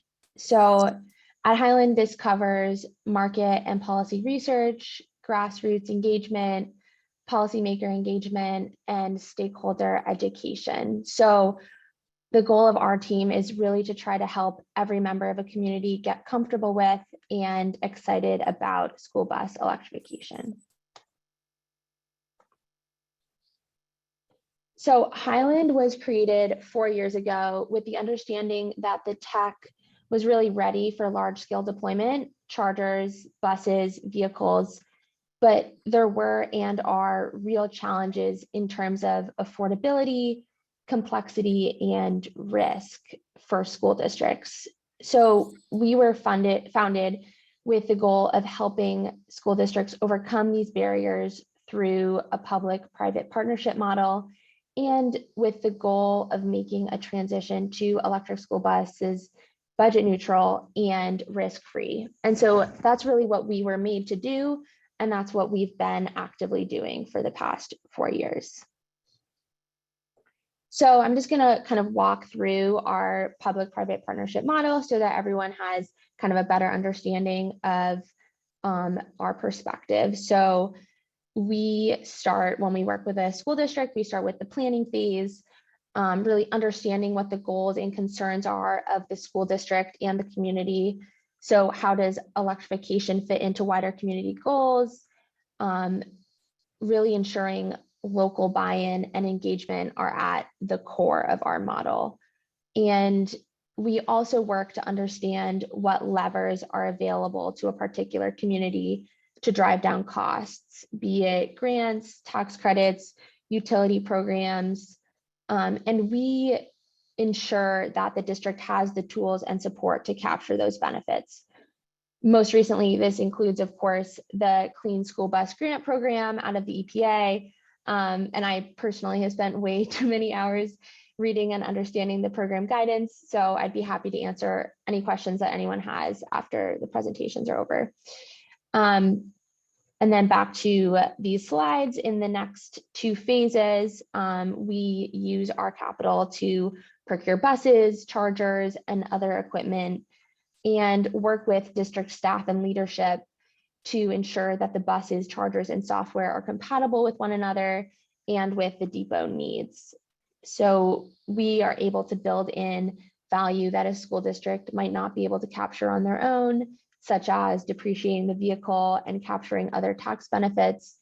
And we package these savings and build them into our pricing for the district to enable them to have a lower price of electrification. We then serve as the project manager for the electrification project as a whole. We take care of the relationship with the utility, putting in the interconnection application, overseeing build out of the depot and construction. And we also work with our OEM partners, like our friends from Lion on this call today, to train drivers in maintenance. And I think our experience with over 100 buses on the road and over 400 buses under contract really allows us to kind of bring the experience of making mistakes in the beginning, and then we're able to come to new district partners and correct those mistakes and head them off ahead of time. And then our fleet operation team ensures that buses have a full charge to run on every day. And finally, we pay for all maintenance on the bus, offloading risk and uncertainty from the district, and making sure that they are not having any concerns about maybe the bus breaks down after 8 years, the uncertainty of new technology, and we take that risk on as a partner. And finally, just to wrap up, I wanted to show this deployment map to demonstrate kind of the range of our projects and the range of, the direction of electrification of school buses as a whole. We work with all sorts of districts, urban, rural, large, and small across the country.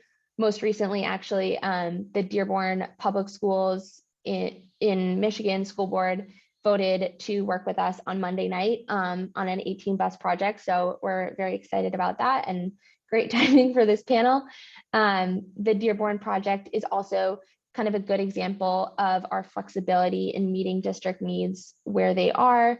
Although I walked through our full sort of, we call it fleet offering on the previous slide, we recognize that every district has different needs, and we can provide just charging software and charge management, or sort of whatever iteration fits district needs the best. So that's all for me, and thank you for your time and your interest in school bus electrification. And I look forward to answering any questions and to the other panelists' presentations. Great. Thanks so much, Leah. Really appreciated and do appreciate the work that you are doing. And just to echo Aaron's comments in the chat, really exciting to hear about these efforts. So next up, we're going to hear from Dick Johnson. So welcome. We look forward to hearing from you.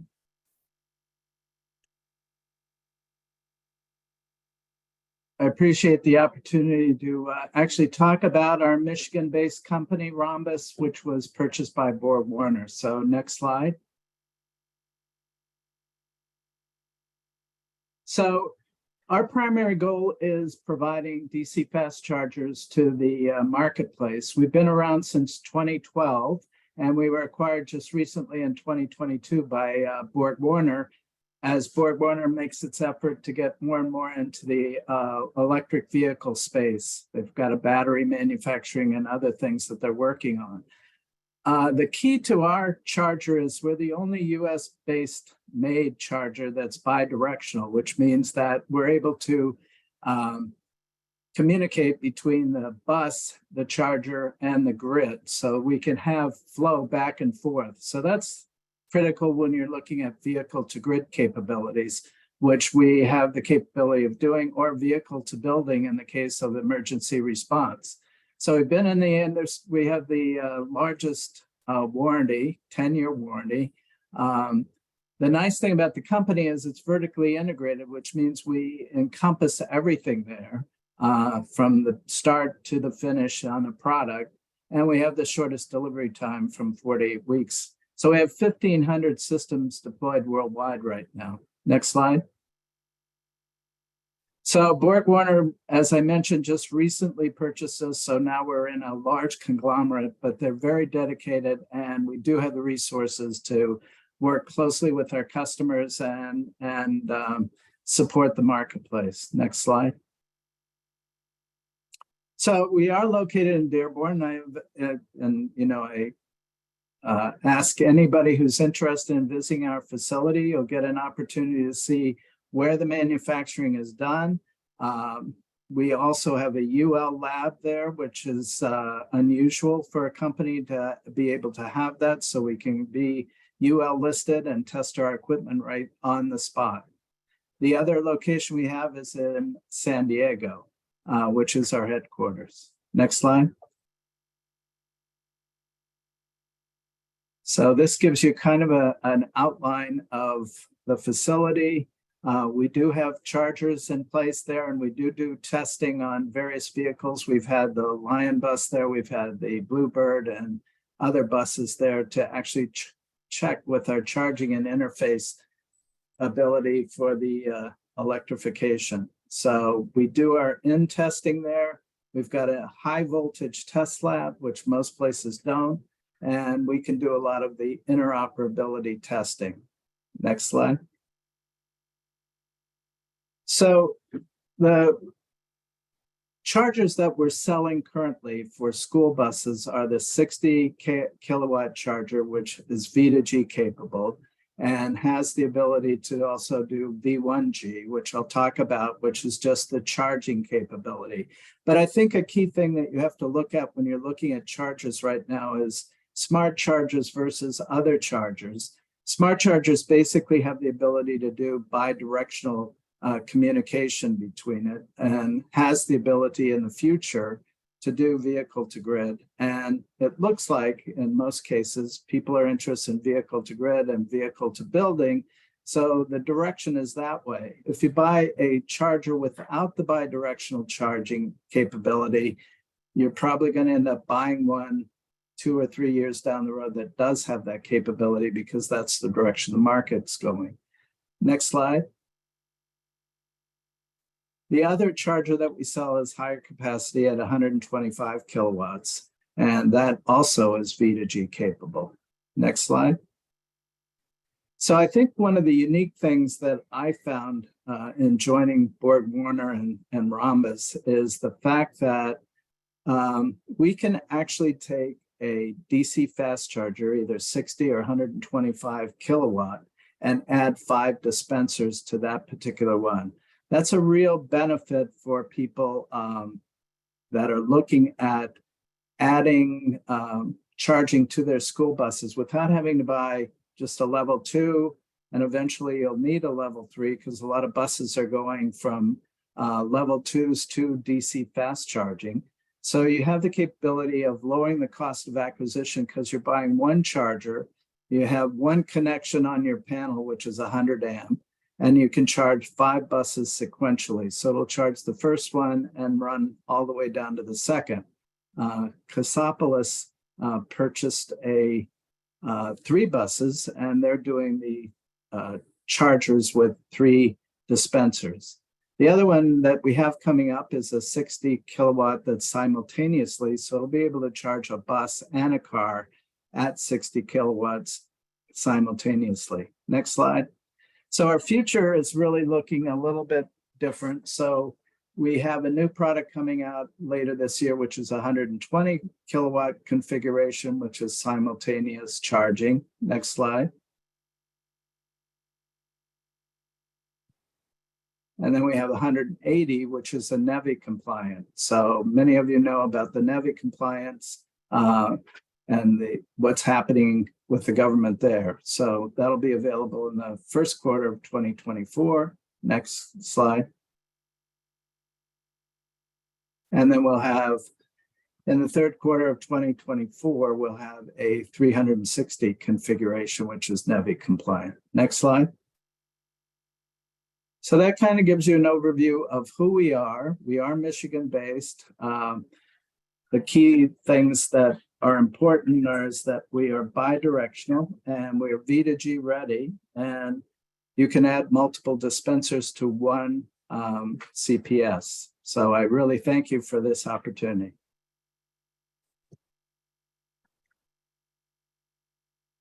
Great. Well, thank you so much, Dick. It's really amazing to see the progression of charging over time and where you all are going. I think it's a really exciting opportunity for this sector. So next, I'm pleased to invite Majib Ijaz, CEO of Our Next Energy, who's going to present to us next. So welcome. It's really good to be with you, and I'm very happy to have the opportunity to talk about electrification and school buses. I think one of the biggest opportunities we have in the United States for battery technology, manufacturing, and building our supply chain is to get involved in the electrification of school buses as the largest public fleet of buses that operate in North America. Our company was founded around 3 principles: range, safety, and supply chain. We feel like the topic of range is the mechanism to create better adoption. School buses, while they have a predefined route, also have regional trips that are required for excursions. And so we saw range as a topic in school buses where you might get a third of the fleet to adopt with 100 or 110 miles, but you might need more like 200 miles to get a much wider avenue of the fleet to adopt. And we hope that eventually we could even offer more than that. The way we're approaching range and safety together and ultimately leading to North American supply chain is we've taken a lithium iron phosphate battery that avoids nickel and cobalt for the purpose of safety and supply chain and cost. And we've been able to improve the energy density of a lithium iron phosphate battery to exceed the state-of-the-art nickel cobalt batteries that are in the industry today. Tesla NCA is an example battery in the automotive market, has 232 watt hours per liter. Our LFP pack exceeds that, along with the Tesla CATL effort on LFP.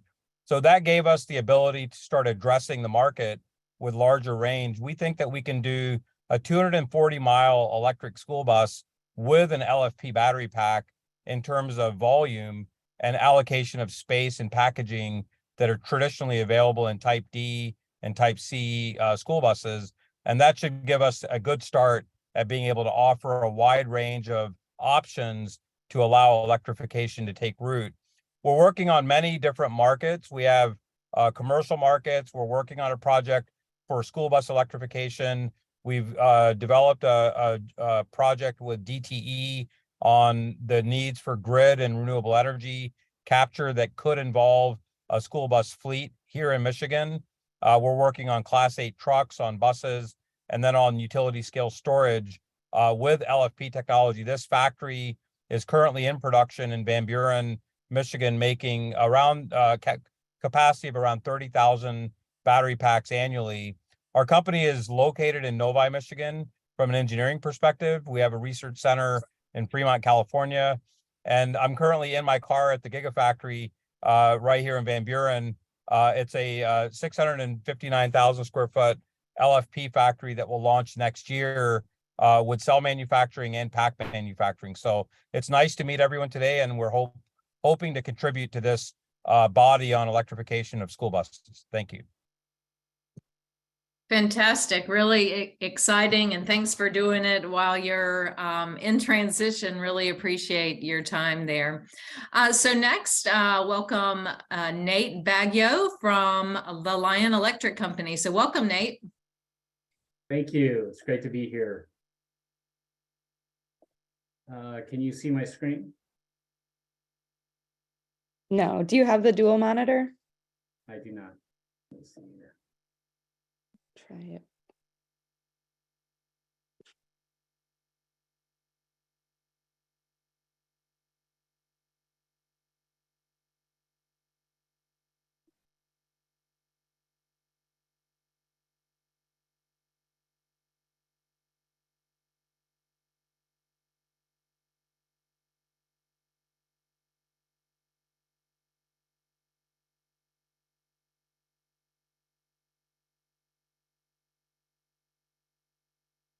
Working on the back end here. We'll be back up in just a one second. second. Sorry about that.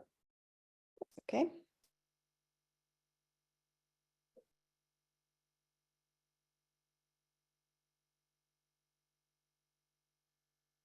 There we go. How about now? We've got it. Okay. Sorry about that, everybody. I'm Nate Baggio, Senior Vice President with Lion Electric Company. We are a manufacturer of zero emission school buses, trucks from, we just announced a Class 5 truck all the way on up to Class 8 tractors. But we entered the market in 2016 with an electric school bus because the duty cycle made sense. You know, it's a fixed route. You have an opportunity to charge in the midday and in the evening. So when you look at school bus range, you really have to look at opportunity charging. So if it's from empty to full, 155-mile range like a Lion Electric bus, when you add in opportunity charging, you're really talking about 200 miles a day. And just to give you some perspective, you know, the average yellow school bus routes are around 60 to 70 miles a day. So EV fits perfectly there. One of the other things that, you know, we're talking about the private sector and the private sector engagement with this. It's not just with school districts. As an industry, we have to engage policymakers. And that's why we've been a long time proud member of the Electrification Coalition, is to move the dollars, move the process at a speed and volume which is appropriate for this industry. You know, one of the things you look at as we look to deploy, you know, almost 500,000 school buses across the United States, there's a couple things at play. It's the capacity to be able to get vehicles to the school districts that need them, but it's also to have the capacity with the grid to be able to charge them. And just to give everyone an update, we are on the verge of opening almost 1 million square feet of manufacturing that will open first with the manufacture of school buses. But then at capacity, we'll do about 20,000 vehicles a year that will include trucks and school buses. And when I say on the verge, we have already built Made in America buses there, but the full opening will be this summer. So it is not far away, and it is already starting to produce some product out there. Another thing we have just opened is our own battery manufacturing.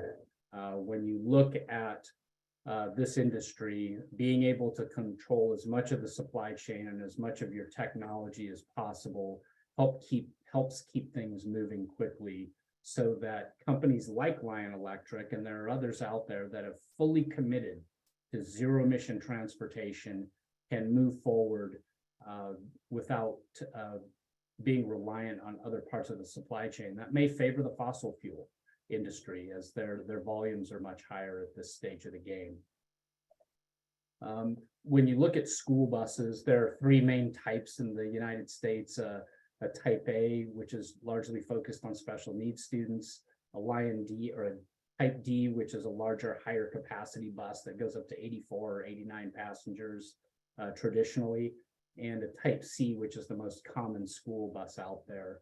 Lion is manufacturing all of these and are making them available. And it's also important to note that we're already operating in Michigan.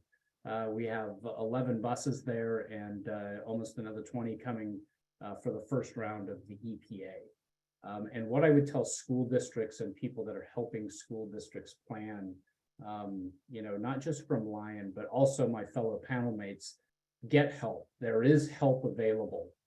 Do not get stuck with electric. At the end of the day, these are yellow school buses that are going to go out and do your routes and do your field trips, just like the buses you've always had, but they're going to do it cleaner and monumentally less expensive from an operating cost standpoint. So get help. Round 2 of the EPA, which is opening up another $400 million, requires grant writing. These are resources that school districts may not have. Lion Electric has a whole team of grant writers that will support school districts at no cost. So don't be afraid of the process. Don't be afraid of learning how these things work and how they fit into your school district, because we'll help you with the charging infrastructure installation, all of these things that are new to your district and new to your staff. We're here to help and to make this move fast. And that's all I have, Ann. Great. Well, thanks so much. You all have really been leading the way in the space, and we appreciate your partnership, certainly. So I want to open it up for any questions that the audience has. So just encourage you to put any questions you have for the panel in the Q&A, and we'll have just a couple of minutes to answer those. But in the meantime, I have a couple of questions for all of you. Unfortunately, Majib had to drop to another meeting. But for the remaining panelists, can you talk a little bit about what the major barriers that you each are experiencing when deploying projects in the area? So whoever wants to start first, open it up to you. Annie, Ann, I'll go first. I think one of the things as we're looking at the amount of funding that is coming through at the moment is the speed at which it's deployed. There are a number of companies out there that are, again, committed to electrification and zero emission, which is the way this industry is going. It is inevitable. But in order for these leaders in this industry, and I'm not just talking about vehicle manufacturers, but companies like Rhombus that are leading the way in charging, and Highland Electric that is giving other funding opportunities, we are focused on zero emission. And when you look at programs that take a year, year and a half, 2 years to actually see vehicles delivered and paid for, that impacts the companies that are actually leading the charge in this, that are driving this forward. When Lion delivered its first bus, we didn't have a competitor out there that was delivering a large bus. So it's companies like the ones you have on this call that are going to cause the industry to move in the correct direction. So shrinking that funding time, having it focus on speed and volume is going to be critical as we move forward, because we're not selling diesel, propane, CNG to kind of fill the gap in revenue. We're all in, we are committed to this agenda, and the funding programs need to change to accommodate the speed at which companies like ours need to move.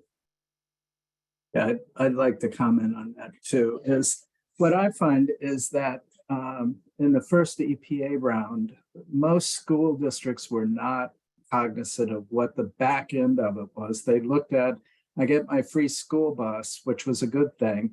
But actually, when you start looking at the back end with the utilities, and there are not all states have make ready programs.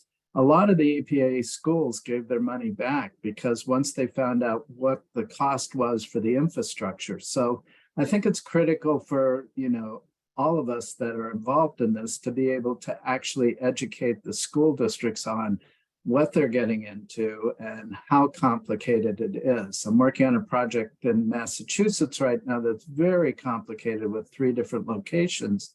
And it's going to be more expensive because they're gearing up for future placements of vehicles too. So the other problem is okay, so I got 2 vehicles now. Am I planning to get more in the future? And should I look at that for a future infrastructure improvement so that I can just add them as I get them? And I think that's the number one problem. Great. Thanks for sharing that, Dick. Leah? Yeah, thank you, Anne. I would echo what Dick and Nate both said, and I would just add on the point about the first round of the EPA program having issues with really understanding what would be involved in an electrification project.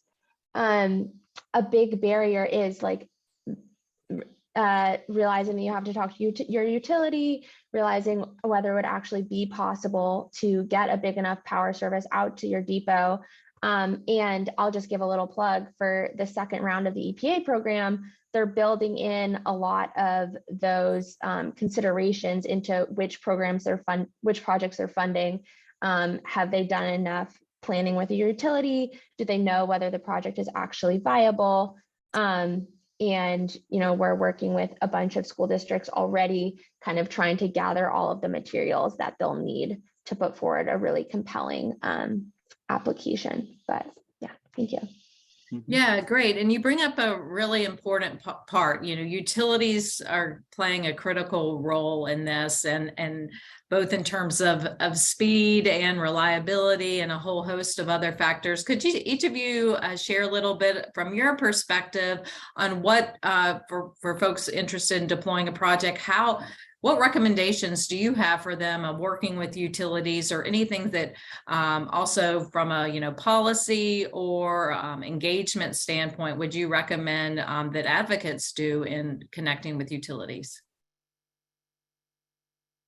I can speak a little bit on that. I think a critical thing that if school districts are looking at electrification programs, they need to start by including their utility and what they're planning to do and how they're planning to do it. Because if you look at what utilities are faced with, they're way behind on switchgear and transformers. I mean, some of those are a year out or longer. So the lead times on a lot of this equipment are difficult. The other thing is that, in certain areas, it's not as viable and they have to bring in other stuff. So there's a lot of equipment planning that utilities have to go through. So integrating electric vehicles into that is critical. The other factor that I think is more critical, because I've been involved with vehicle to grid for a long time, is how receptive is the utility to doing vehicle to grid in the future, and how is that going to work? And I think we need to ask that question more as we move forward, because you have these large vehicles that are ideal for vehicle to grid and storage capabilities. So I think that's the future. Yeah, and just going off of that, unfortunately, I mean, you're kind of stuck with the utility that you have, where it's a monopoly system in the United States. And so bringing in a third party into that conversation, whether it's someone from a nonprofit or a third party organization like WRI or other sorts of advocacy organizations who have experience working with utilities to help sort of moderate that conversation, or bringing in someone like Highland or other private entities, I think can help when that other entity already has a relationship with the utility and they kind of like know how that conversation is going to go. So yeah, I think Nate was saying this before, but emphasizing that the school district doesn't have to kind of be on their own out there. It doesn't have to be like just them and the utility having that conversation, because some utilities are more responsive than others. Some have V2G programs, some have time of use programs, and some have fewer resources. So yeah, that's all. Nate, do you want to add anything on this question? Yeah, and that's a great point, Leah, is there are resources out there to help.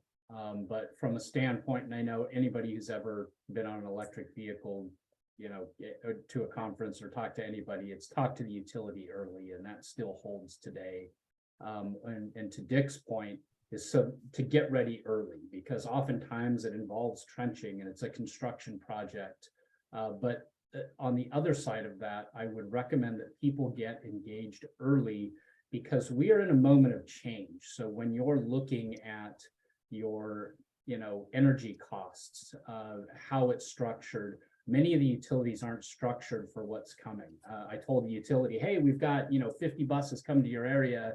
And, I thought the guy was going to fall out of his chair. So talk to them early. You can incrementally implement your school buses. There are a number of things you can do to do this, but also talking to them about policy and demand charges and what's their plan for that. There are utilities that will hedge your energy costs across the useful life of a vehicle, which better matches a school district's budget, keeping it flat. As opposed to what's going on with diesel fuel, historically, it goes up, it goes down. It's hard to predict, which doesn't fit a school district budget. But if you can hedge that energy cost with your utility, it makes your operation, from a budgeting standpoint and an operational standpoint, smooth out. And saves you money at the end of the day. And there are a lot of ways for school districts to save money by working with their utility first and early. And we can help you with that as well. Great. Yeah, such important recommendations. I'd like to expound a little bit on the vehicle to grid programs that you all have been involved in. I know there's a lot of opportunity for increasing revenue. So Leah or Dick, I would love to hear more about some of the projects that you all have been involved in and what you're seeing and what the schools are experiencing.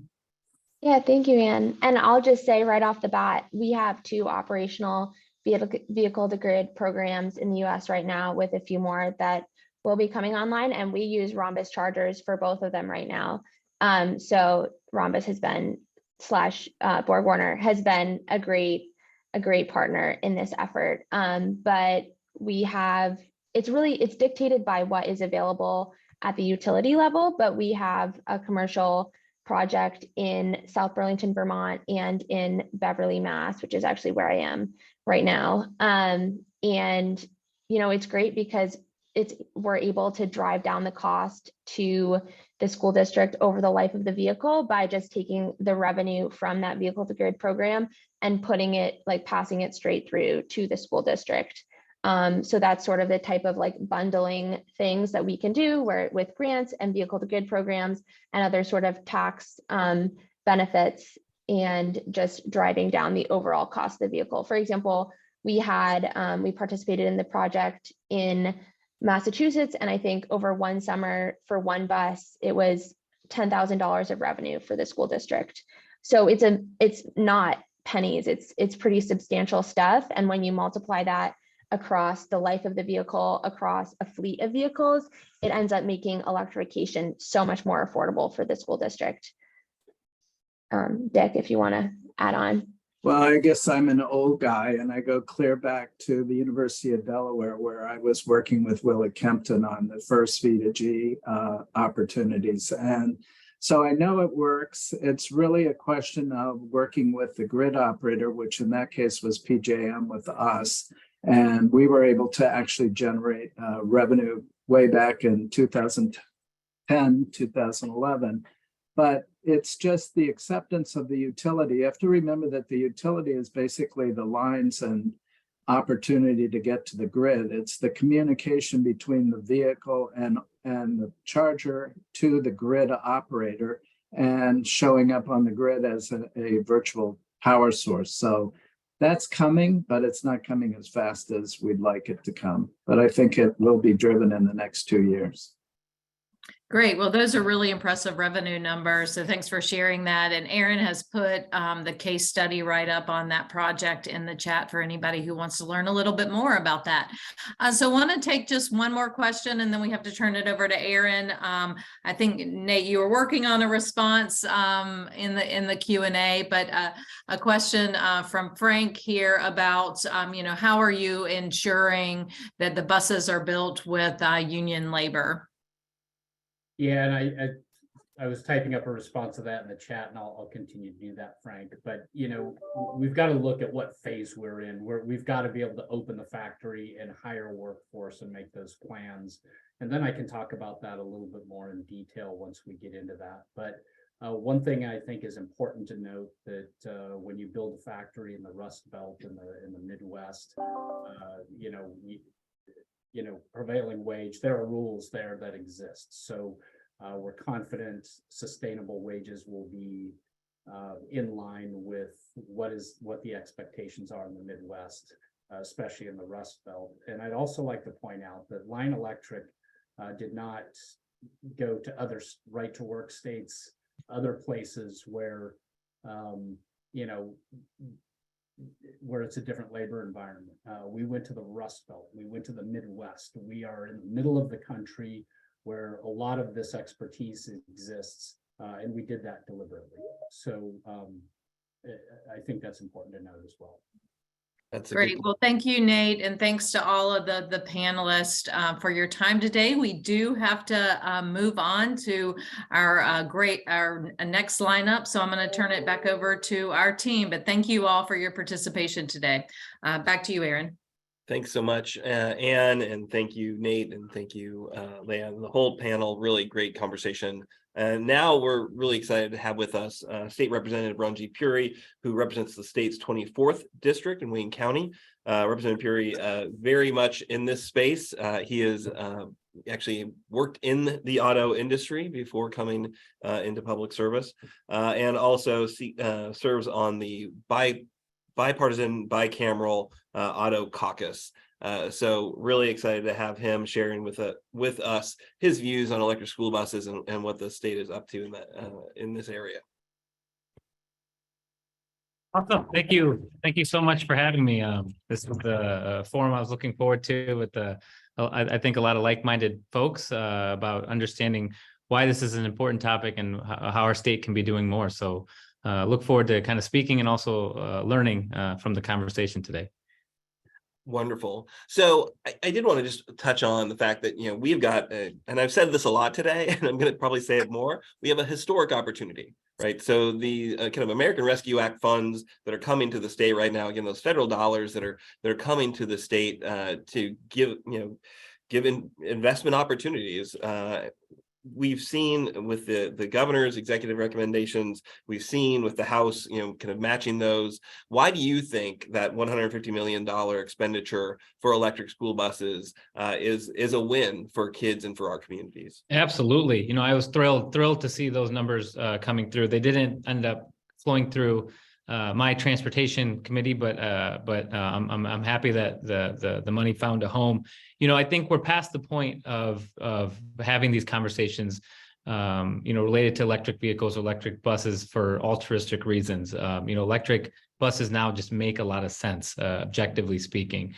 So they're obviously good for the environment, but they're good for the economy. And there's a lot of research that shows just how good they are for even students' performances, the quiet nature of them, the fact that they are remitting less carcinogenics into the air and odors. There's been a lot of research showing the improvements of student performance, and all those kind of various metrics.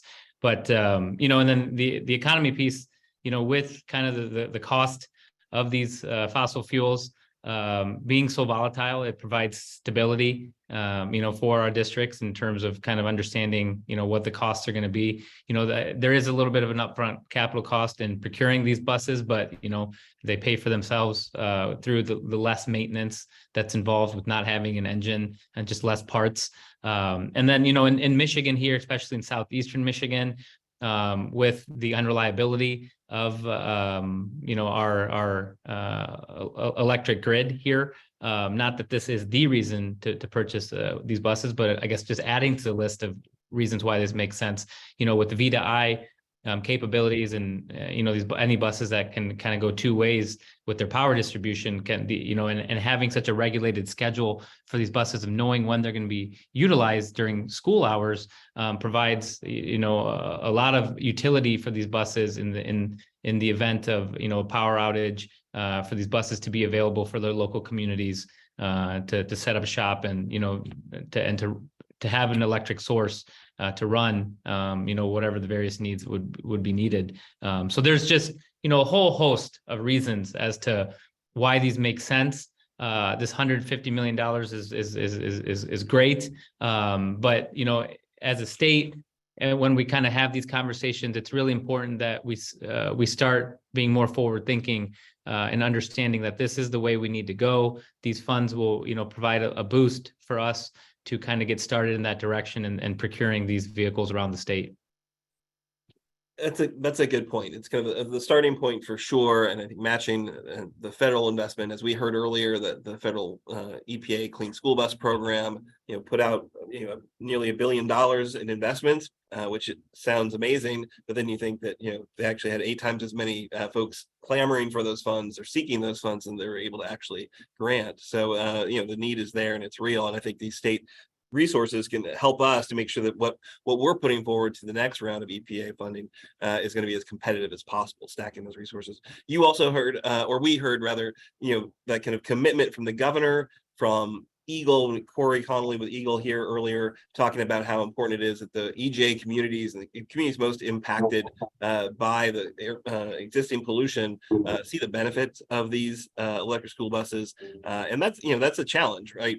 Because these are school districts that are under-resourced kind of across the board. So the idea that they're going to manage a fairly cumbersome project creation.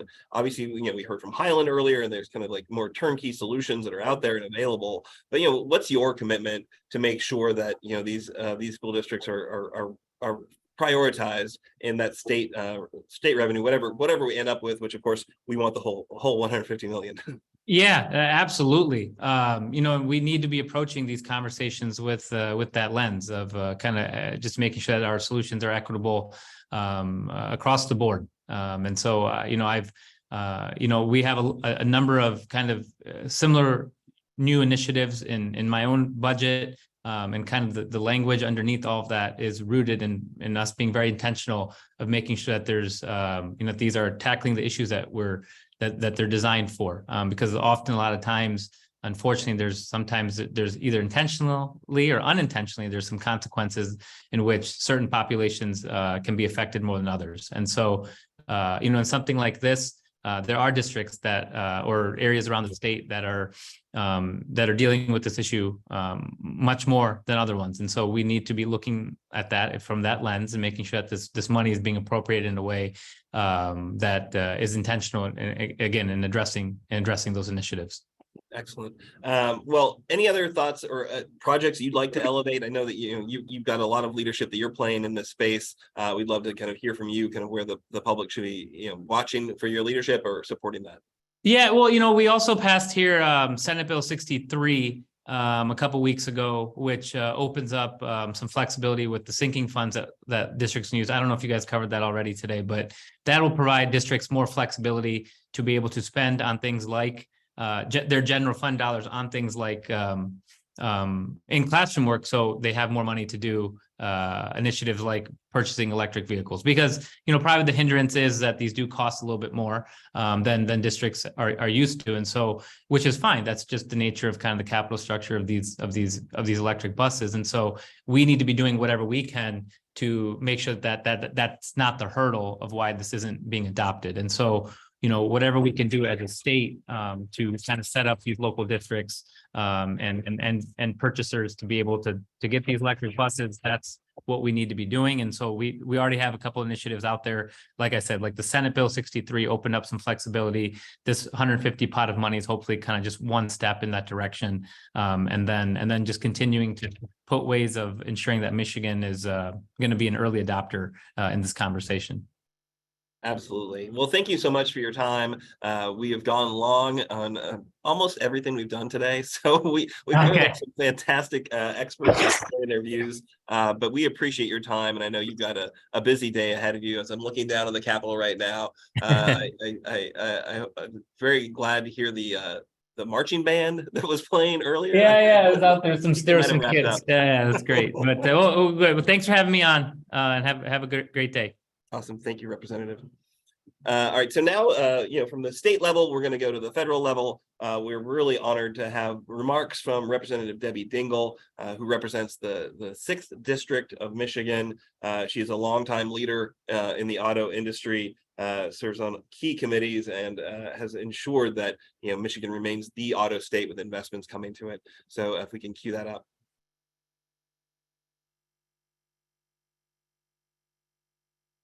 Hi, everyone. It's Congresswoman Debbie Dingell from Michigan's 6th District, and I'm honored to join you today for this virtual roundtable on the implementation and deployment of electric school buses in our state. Thank you to the World Resources Institute and the Electrification Coalition for bringing all of us together today, for including me in this conversation, but most importantly, all of us talking about an important subject. For more than a century since Henry Ford put the world on wheels, the iconic yellow school bus and its predecessors have played an instrumental role in making education accessible for millions of children who otherwise didn't have a way to get to school. Too many of them were walking miles a day, and parents just kept their kids at home. As many as 25 million children rely on the bus to get to school each day. But we also know there are other issues from that. Diesel exhaust pollution present real health and development dangers to our young people, the students, drivers, teachers, and the communities that those buses are in.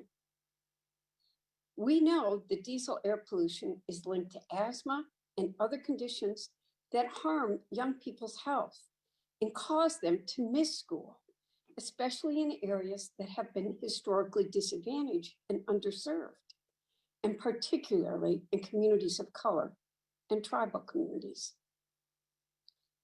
Phasing out these diesel engines will ensure that the air is cleaner for everybody that's impacted by them. Most importantly, our young people, our kids, bus drivers, the school staff working near the bus loading areas, and the communities through which the buses drive each day. I'll tell you all a true story. I have asthma. I had it as a kid, then didn't have it for a while, and it's come back. And the only real public asthma attack I had was in a school in East Dearborn. And I had to go out to my car and get my inhaler. I'm an adult. Think about what's happening to those kids. Electric school buses are the only school bus option that has zero tailpipe emissions. And while they currently have a higher upfront price than diesel school buses, there are record levels of funding available to help offset these costs. And just as anything, new technology costs more. But as we begin to produce more and more are available, costs will come down. The reduction in greenhouse gas emissions from these bus replacements will help to address the outsized role of the transportation sector in fueling the climate crisis. The program will also save school districts money as they upgrade their school bus fleets and are replacing these older, heavily polluting buses with brand new clean school buses, while freeing up needed resources for schools. I was proud to have helped pass the bipartisan infrastructure bill that made the creation of the EPA's Clean School Bus Program possible. And I was even more excited to welcome the 10 new electric school buses coming to Ypsilanti Community Schools in my district as a result of the first funding round of this program. Our state has long been a leader in the fight against climate change, and I'm glad to see Michigan choosing to lead the way in the equitable transition to zero-emission school buses. We are the leader in mobility and transportation, and I want us to be the leader in protecting our kids. I'm proud to represent this great state, and I remain committed to continuing to secure investments in environmental justice, clean energy advancements like this one, and always protecting our children. They're 20% of our population, and they're 100% of our future. That was wonderful. Thank you so much, Representative Dingell. What we're going to do right now is we're going to take a break. We're going to give you 10 minutes to go grab your lunch, and then we're going to come back together. We're going to show a fantastic video that highlights Zeeland School District in Michigan and their experiences transitioning to electric school buses. So I want to make sure everyone's back here in 10 minutes to watch that video. You can eat your lunch and watch the video, and not have to worry about I can eat my lunch and watch the video and not have to worry about talking, I guess. At any rate, thanks so much, everybody, for your engagement and your interest in this area, and we'll see you in 10 minutes.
there goes one. That's the noise you hear when they go slow. That's an electric bus.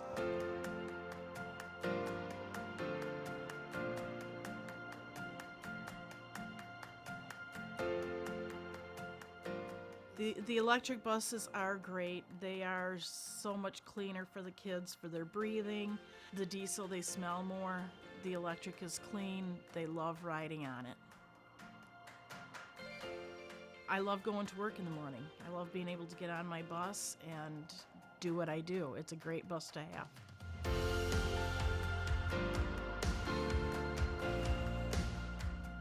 Zeeland Public Schools is very proud of the fact that we went forward with an opportunity that was unique and innovative. We have these buses now, the electric ones, in our fleet, amongst other buses. Our drivers have taken on the opportunity, and they've really been trailblazers with the experience. And our Director of Transportation is proud to continue the legacy that our former Transportation Director started with this project. And we just hope to be able to support others that might be looking at those.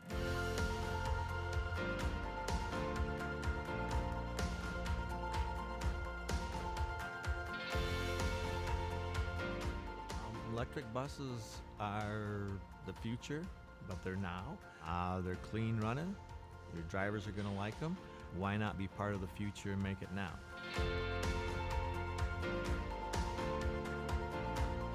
But then the other thing of it is we're transporting America's most precious cargo.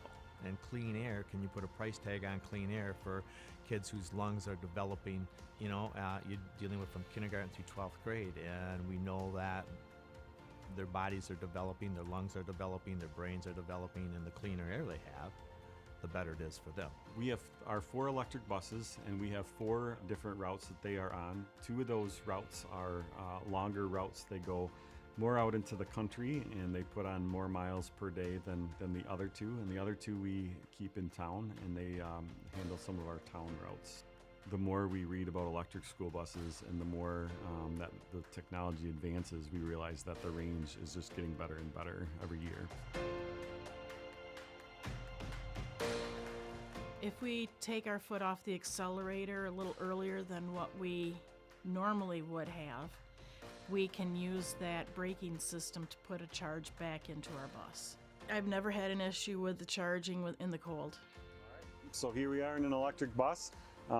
Starting this vehicle is similar to starting any other bus. We just simply come over here, we turn the key, we let it cycle through, and then we click start. And our display here will tell me that it is ready to go. Pretty quiet, but we are ready to start driving down the road. If I want to coast up to a stop sign, I just take my foot off the accelerator, and that dial goes into the positive side, which we're actually gaining energy at that point. So we're actually regenerating electricity back into the batteries of the bus. We are excited about the future of electric vehicles, both for the environmental impact that they have, the cost savings on fuel, and the experience that our schools and our students receive by riding on these vehicles.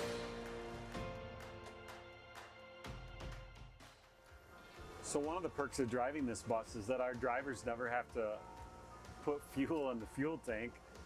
They simply have to plug them in at the end of their routes, and then when they come back for their next route, that bus is charged and ready to go. All right, at the end of the day, all we do is open that up here, take our charger, plug it in, and then at the top we see these lights flashing, so then we know that thing is charging and it will be ready to go for us again in a couple hours.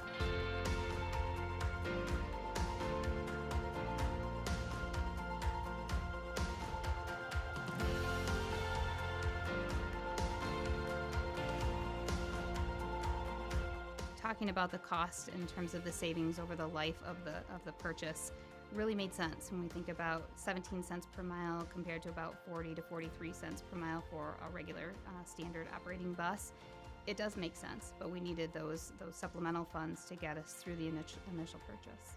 And we put the process together and wrote the grant. So it's sent to Eagle and put into the award for 70% of the cost of the buses. So Each of the districts had to pay close to just over 100,000 to be in the game per bus.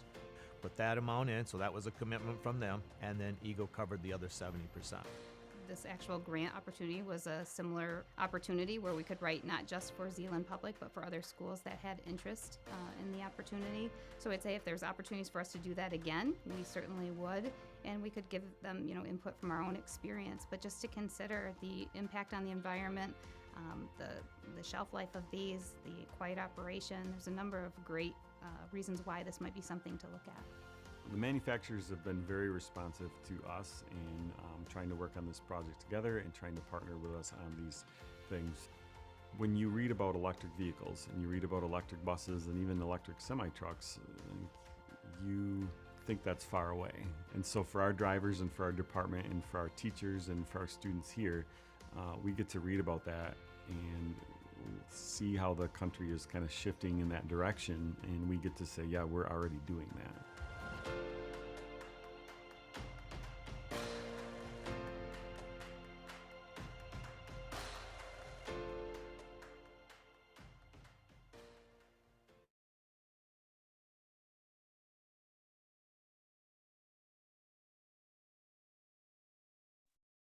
Such a great video. So glad to have Zeeland's experiences to share with you all. And again, kind of that early adopter experience that they're clearly thrilled about the buses. Now we're going to turn to kind of the best opportunity out there right now to expand the number of Zeelands across the country. We're joined by Frank Acevedo, who is Mobile Sources Manager for US EPA Region 5. He's going to talk to us about the current state of the EPA's Clean School Bus Program and how we can best take advantage of that amazing and historic opportunity. Thanks, Frank. Thank you all. And let me just see if I can put this in there to share my screen. Are you guys seeing that? Yes, looks great. All right, perfect. Thank you so much. Again, thank you for having me, and this has been really great. So thanks again for WRI and the Electrical Coalition for setting this up. I think as we've heard a number of times today, right? This has been a great opportunity and a unique, part in time where we can have such a funds that are available for us to kind of focus on this issue.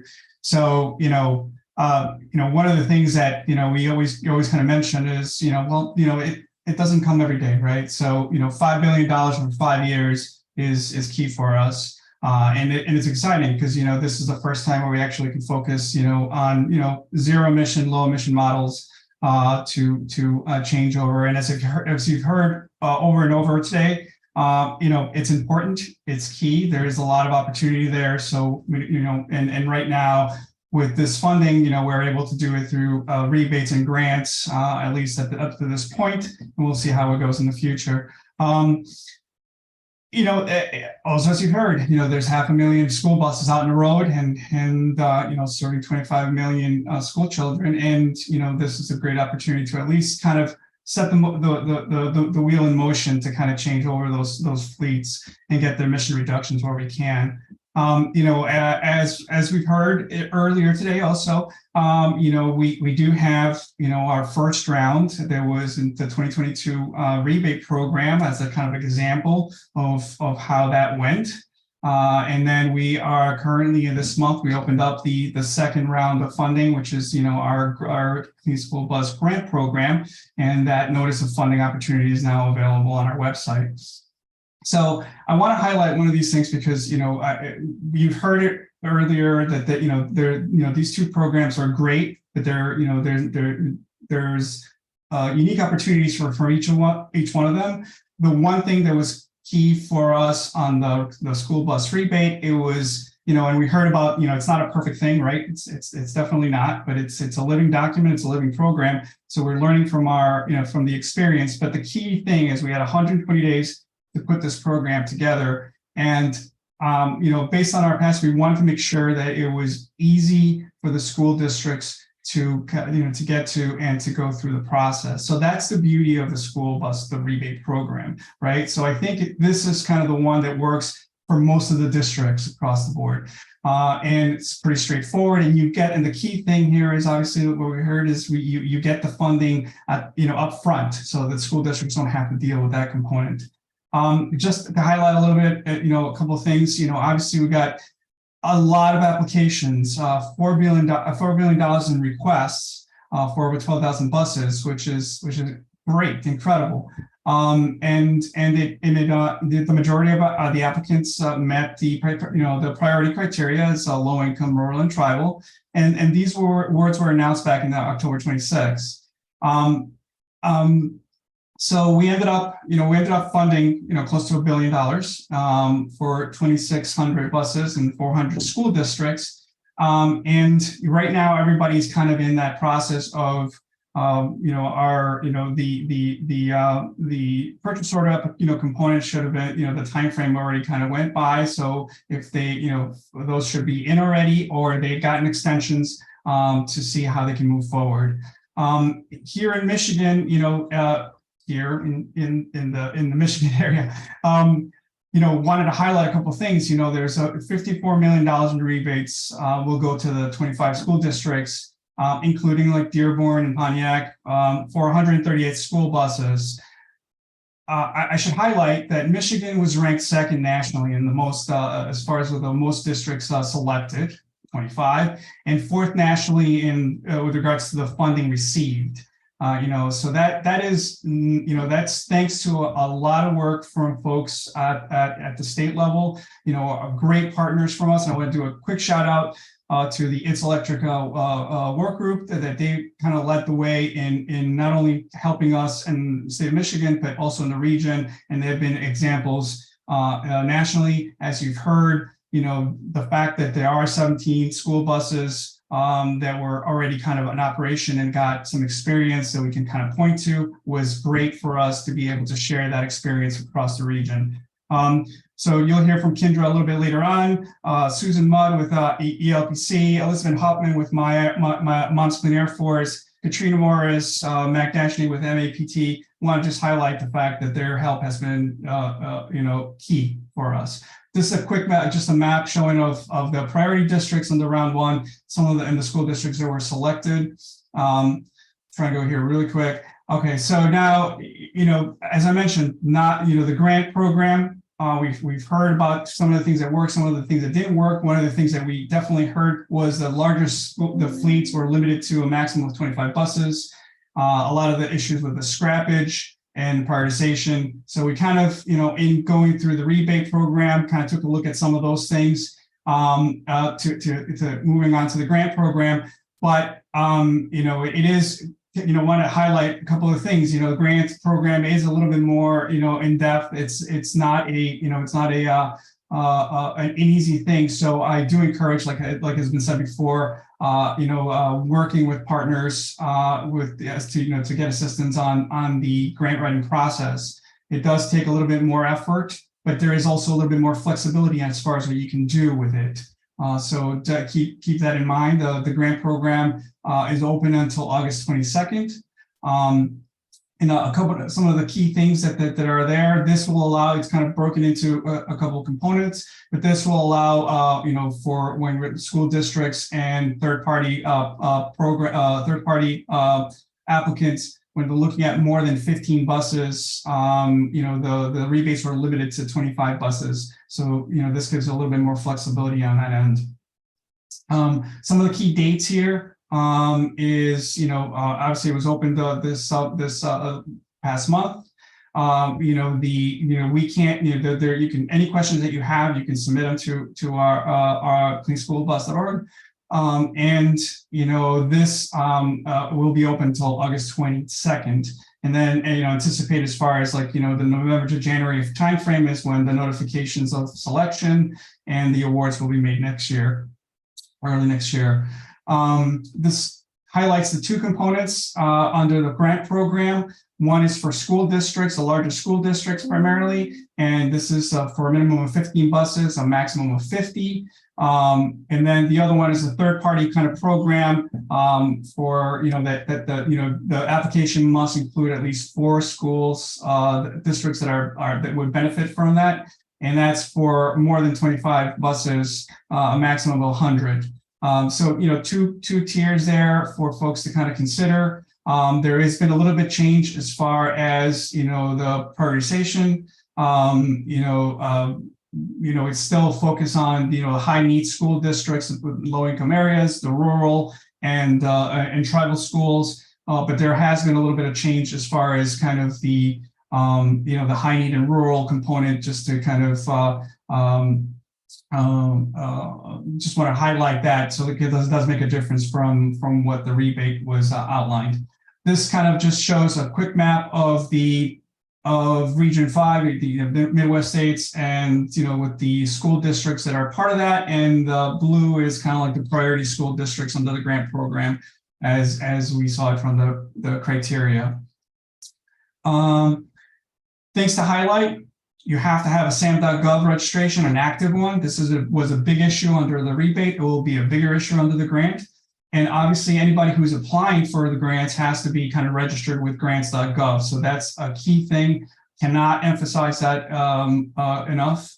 As far as questions are great. Unfortunately, we love to answer questions under the rebate program. Under the grants, everything has to go through, cleanschoolbus@epa.gov, because obviously for competition purposes.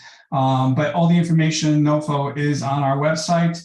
And just to highlight that grants, again, a great opportunity for some districts. Next round of rebates will be available probably in the October timeframe. So there is another shot at the rebate program.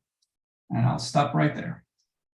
Thank you so much, Frank. Really appreciate that information. I know it's a really exciting time. I also think there's a webinar happening at 3 about the program. So we will make sure that we wrap up here in time for anyone who's interested in getting more detail about the next round opportunity to log in there. We can find the link and share that in the chat. So all right, now we're going to move on to hear about the kind of total cost of ownership of electric school buses and how these how they can benefit the owners of the school buses. We're really excited to have with us Michelle Levinson, who is head of e-mobility solutions with WRI, who I know has been working on a presentation to share with us kind of how to think about how ESBs can provide resources for communities.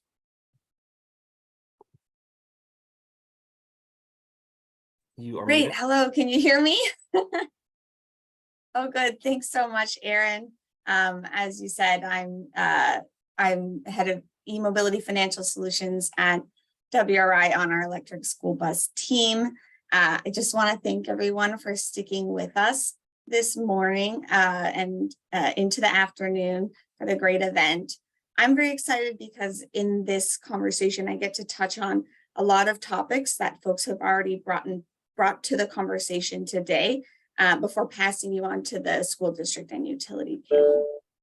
So the discussion this morning has made it really clear that transitioning to electric school buses holds huge benefits for Michigan. Still, we have also heard mention that the upfront cost differential between electric school buses and their fossil fuel counterparts can be a hurdle for adoption. This is why we look at total costs rather than just upfront price tags, because it's really essential to unlock the full potential for electric school buses in the state. So why are we looking at total costs? For one thing, considering total lifetime costs of buses is really important to appropriately assess the real budget impact of each vehicle option, because districts are not just looking to buy these buses, they also have to operate them over many years, and that operation has costs. Second, because electric school buses have higher capital costs, these upfront costs, but lower fuel and maintenance costs, procuring electric school buses can really hit balance sheets very differently than diesel buses do. And over time, as we've mentioned, this differential can generate savings for districts. And importantly, these savings can be paired with what I have here as new revenue streams, but it's really just a variety of funding sources. This can be grants like the Clean School Bus Program grants and rebates that we just heard about. This is tax incentives that are already written in to the tax code for the next 10 years until 2032, as well as compensation for potential vehicle to grid services, which we heard mentioned earlier during the private sector panel, as well as compensation for participation in utility programs. And then the last thing that I want to mention is that understanding these total costs is really helpful for laying the groundwork for districts to then consider benefits and trade-offs in pursuing some alternative business models, such as the procurement of electrification as a service or charging as a service, some of these new business model opportunities that are available as we see districts transition to electrification. So some of the key components to assessing total cost of ownership are just identifying what are the variables, what are the parameters that are relevant for your district. So things like annual mileage, maintenance and repair costs, fuel and energy costs. So the analysis that I'll be presenting today is based on more general market-wide information for Michigan, but districts can really tailor these assumptions to their specific context, and you'll have an even more confidence in the economics that you can anticipate with this transition. So here's some graphs. This is, don't be overwhelmed yet. I'll walk everyone through it. So what we've got here is a figure that shows the total lifetime costs for a diesel bus on the left. My left, I think it shows up for everyone on the left. Yeah, diesel on the left and electric on the right. And the upfront costs, those upfront capital costs, are these blue bars. So you can really see that the blue bar is much larger for the electric bus. And we've been mentioning that throughout the morning. And this is even after accounting for a $40,000 tax credit that is part of the Inflation Reduction Act. And that's that hashed portion at the top. So, you know, we're not mincing words here. There is a significant $200,000 upfront delta. But if you look at these green categories, which are the operating costs, we have a very different story. These are the costs over the lifetime. And, you know, it's maintenance and repair, it's fueling, it's operations. And when you bring these all together, the total cost difference is much lower than that upfront delta at only $100,000. So already considering the total cost is going to give us much more nuanced understanding of the budget and economic impacts of this transition to our district. So this is a good start, but it's not the end of the story either. On the next slide, you can see we don't expect these capital costs for the electric bus, the price, to stay static. Rather, thanks to lots of market momentum and greater economies of scale on the part of the manufacturers, policy support and clear policy direction from EPA, but also from states that put together mandates, we do strongly anticipate that prices will continue to decline for the electric bus. And so even with just conservative expectations of 5% year over year, we estimate that electric school buses will reach total cost of ownership parity in Michigan by the end of the decade. And again, this is without any subsidy other than that tax credit, which I mentioned expires in 2032. So we've got a little bump then, but you can see this is very exciting and makes the story for electric school buses very real in the state. But as I mentioned, and as we've heard, this is not all that there is in terms of funding sources that can support the electric school bus economics in your district. And when we consider other funding sources, then the economics become much more compelling. So we've heard already about some of the state programs. I've just pulled a few examples here. And I do want to highlight, we're very excited about the potential incentives in the state's 2023 budget.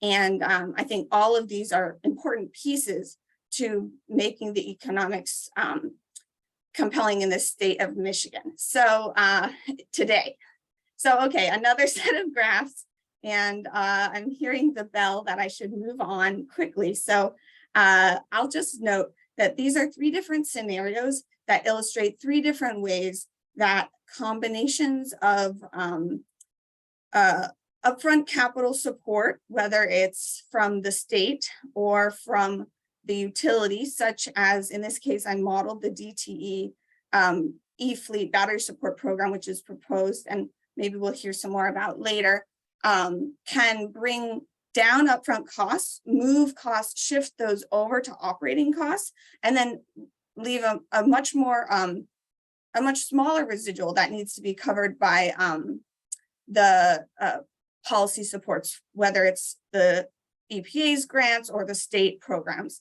In the second column, I'm illustrating an example of that very scenario that Leah introduced earlier in Massachusetts, where we are anticipating vehicle to grid revenues to substantially offset operating costs. So here, even while the upfront cost is high, we've eliminated many of these green categories through that operating cost savings from the vehicle to grid revenues, and we get a cost competitive scenario in Michigan today.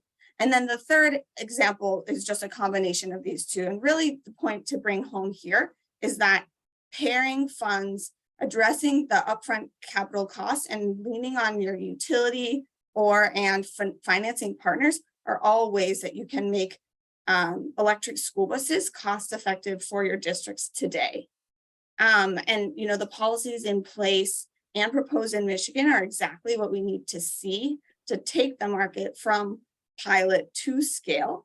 So I'm really looking forward to see how folks on this call put the pieces together to bring electric school buses to districts throughout the state. And we want to do our part at WRI and with our partners at the Electrification Coalition and many others to help with providing tools and resources and research. So, we have tools that model costs, that can help you model costs. We have research on performance parameters. We've got a database of funding opportunities. So as we've heard throughout the day, don't hesitate to reach out for help and support because we're all really excited about helping you make this meaningful transition a reality. And so with that, I'll pass it back to Aaron. Thank you so much, Michelle. That was really informative, and I think it really makes the case that these ESBs can provide value to the communities that are deploying them, especially if the right policy landscape is in place and the right utility opportunities. So well-timed into our next panel.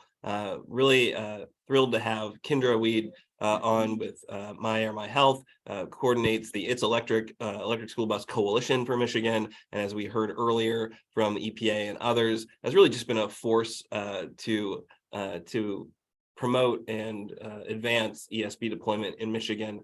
And we're really glad to have her facilitating this next panel. Kendra, thanks so much. Thanks. Thank you, Aaron. And thank you, everyone. This has been a great discussion. I'm thankful to WRI and Electrification Coalition for putting this great list of speakers together. It's been really informative for me, and I really appreciate you spending the time on this topic, which we are obviously very passionate about. So today I have with us, we have Bethany Tabor with Consumers Energy. We also have Milena Marcoux with DTE, and then Kenny Jean Schrader, who is with Three Rivers Community Schools, and we have Superintendent Stephen Seeley, and I apologize for names, and my last name is Kendra Wide. So it happens to all of us, so I do apologize. But welcome, panelists. It's nice to meet some of you. Good to see some of you again. And I have a few questions that I posed in advance for our discussion today.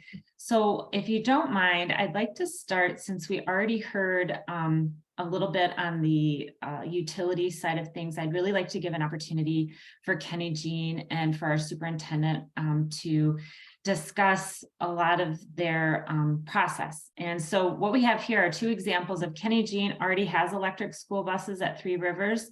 They got theirs, and correct me if I'm doing the history incorrectly here, but that you applied during that first round of funding for the VW mitigation funds back in 2017, 2019 was when the money came through and the buses. hit the garage. Is that correct? Correct, Kendra. And then can you just tell us a little bit about what that process has been like so far for you? Because you've had these on the road since 2019, you've been living with them, and you can kind of tell us what this has been like and share that knowledge with the audience. Oh my gosh, Kendra, you get me started talking about electric school buses. I may never stop. Our journey with electric school buses actually began back in 2016 with a, what do you think of this idea? And at that time, it was still, I mean, it had never been discussed in the Midwest. You know, they're never going to work. They don't have range. Now it's too cold. Now it's this. So the further I went into the research and thought, you know what, this is a one opportunity. We need to bring this, and we need to be a part of it. So it was quite a journey. It was 33 months from the time that we began our start to when our buses were delivered. You know, some of the key components was, what bus are we going to go with? Who has done this? Who is tried and true in the industry?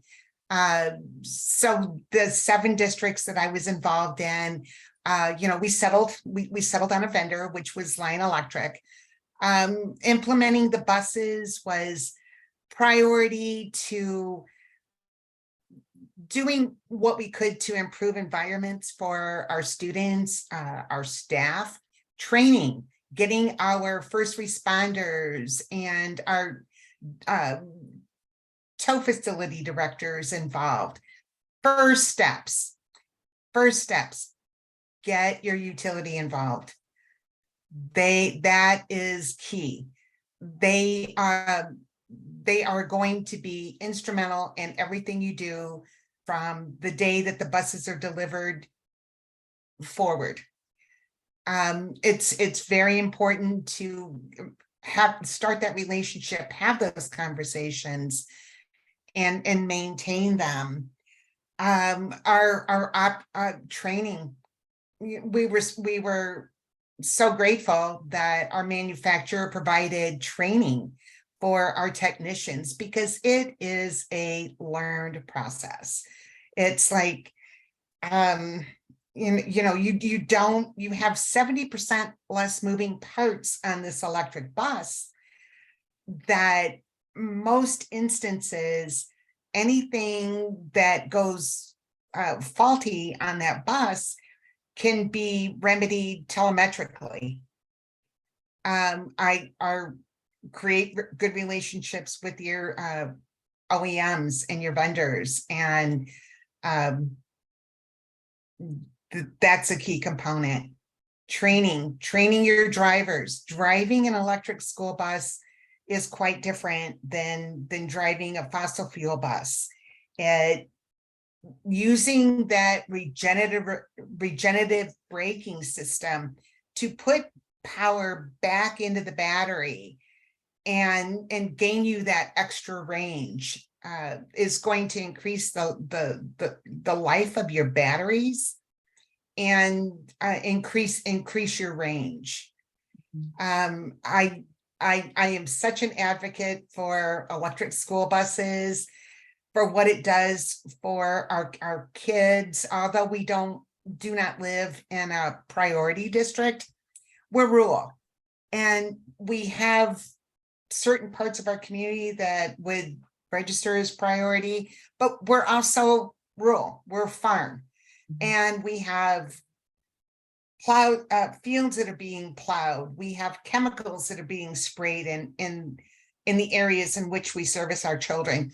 And we have a high special education population that I think that those are sometimes the students that, you know, we forget about a little bit, and what an impact we've had providing our electric school buses to the priority in town high exhaust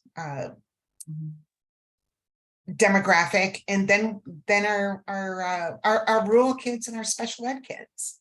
So I'm enjoying very much learning how it's benefiting both ends of those spectrums.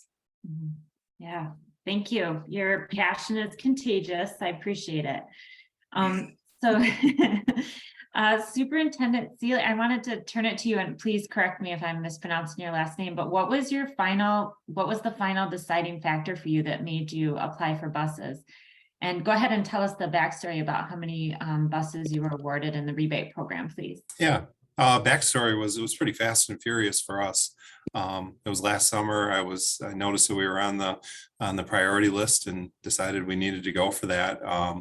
And so from application with Lion Electric for our buses to delivery of them, they were delivered the day before Christmas break in December of 2022, and they were on the roads when we returned. So it's pretty quick. It's been fabulous. I think the deciding factor for me, and I'm just going to be honest, was financial reasons. We have a $9 million budget in our small Northern Michigan district for an annual budget. And we were awarded $1.58 million to buy 4 new electric school buses. And so that was huge. Now I'm equally passionate about electrical vehicles as she is, now that I know. But when I knew about it, when I applied, I didn't know anything about this. And the benefits that it's brought to our district, our kids, I would have applied for it even if it wasn't such a great financial decision back then, but I didn't know. So first was financial decision, but I've been won over by what it's done for our community and our school. Awesome. Thank you both. And then one last question before I turn it over to the utilities for you both is, what would you recommend is the first thing that if you were advising a new school district about the application process, what would you say is the first thing they need to do to prepare?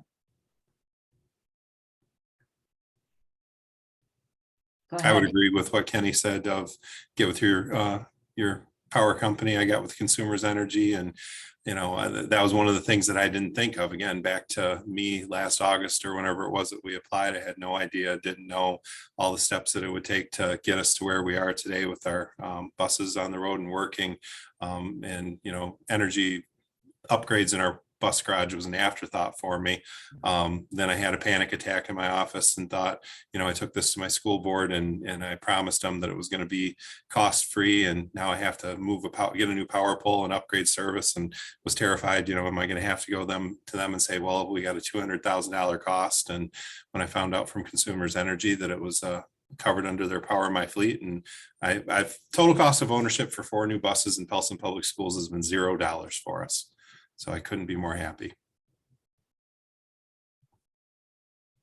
Wow, that's awesome.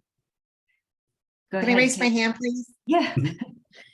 I want to say that Indiana Michigan Power serves a very small population in the state of Michigan.